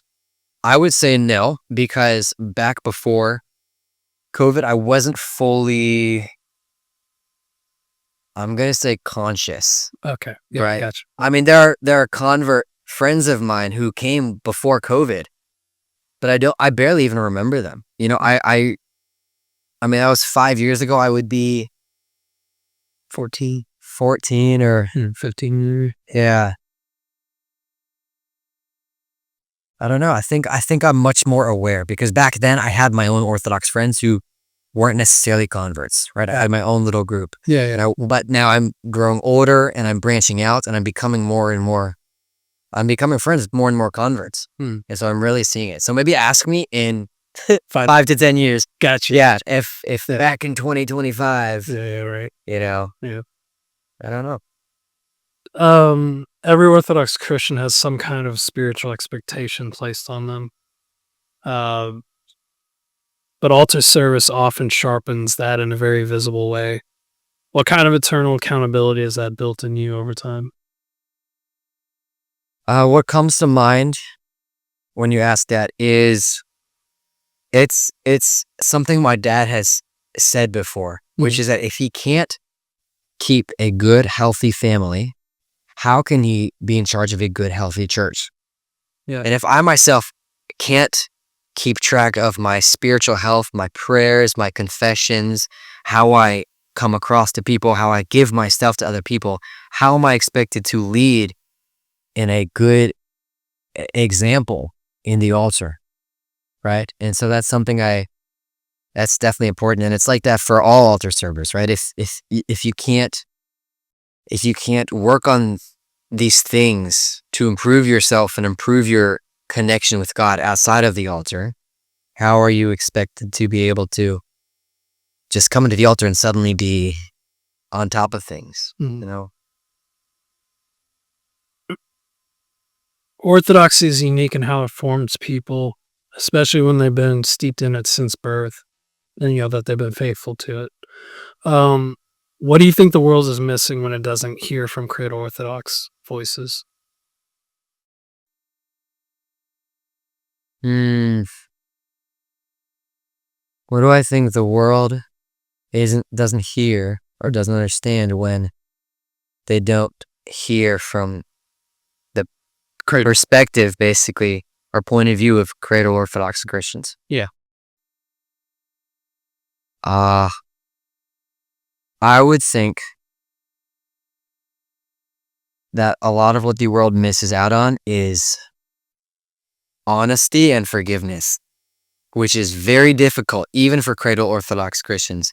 But it's something we've been taught from a very young age, ever since we first came into the church, or ever since we were born, is honesty and forgiveness and confession. And that's something that the world could, oh my goodness. I definitely need it. Yes, Yeah. it could benefit immensely from, as if people were more honest with themselves and with others. If people forgave others, if people confessed more, even to others, like, I'm sorry, man. If they asked forgiveness, especially. Right. Man, that would, goodness gracious, that would do wonders. If you could offer one honest word of advice or even a gentle critique to the newest waves of converts coming into the church today, what would it be? Join a ministry, right? Don't just attend the services. Don't just make friends, but become part of the life of the church. There are converts who didn't just come and make friends, but they joined the cooking ministry, so they make food for us, or the cleaning ministry, or the lawn mowing ministry, or the altar serving ministry. And it connects you so much more with the church if you're actually taking a part in making this church healthy. Right. And clean. We need cleaners. Yeah. Is there something you hope to never forget, even once the excitement of conversion wears off? The necessity of attending church regularly. I mean, obviously, so many people when they're coming into the church, they're excited and they're inflamed. They come to as many services as they can. But it is so important to keep up the consistency with attending services. Again, I said it before, not just attending weekend services. I mean, we have a family who who lives like 2 hours away or an hour and a half away or an hour 45, something crazy like that. Right? I mean, you yourself, like, how far do you live? It's an hour. Yeah, that's insane. So if you live that far away, I completely forgive you. You're totally fine if you can only come to weekends. Yeah. But if you live closer and if you're able to, come to the weekday services, right? It's so important to not just think of church as something you come to on a Sunday or even just a Saturday and a Sunday. And there's so much more richness in all the other services that's provided, and something you need to keep up with when you feel the flame kind of wearing down. Well, I mean, that's pretty much coming to the end. Is there any last word you want to give, or Join the altar. join the altar? Gotcha. Become an altar server. Reach out to your local parish about becoming an altar server today. All right. Call 1-800-ALTAR-SERVER. Well, thank you, Jonah, not only for your words, but for your quiet faithfulness, which speaks even louder. In the liturgy, we say, let us commit ourselves and one another and our whole life unto Christ our God. You've given us a glimpse of what that actually looks like, not in theory, but in a young man who's grown up beside the altar. And let that nearness shape his soul. May God grant that more of us, convert or cradle, would carry the faith like that with steadiness, humility, and joy. Thank you. As we listen to people like Jonah, we're reminded that not all wisdom wears the robes of theology or flows from books. Sometimes it's dressed in altar robes, sometimes in soccer jerseys, sometimes in silence. What matters is that it's real and rooted and quietly enduring. For converts like myself, it is a gift to sit with someone who has breathed this air since childhood, who doesn't feel the need to explain orthodoxy because he embodies it. That kind of witness doesn't try to be impressive, it just is. If you're a convert listening in, may this be a call to patience and peace. And if you're a cradle Orthodox, maybe this reminds you that what you carry is worth far more than you know. Thank you for joining us today for the second, and God willing, not the last interview in the Wisdom from the Cradle series. My name is Sophroni. Until next time, stay steadfast, stay humble, and thank you for listening. Glory to God for all things.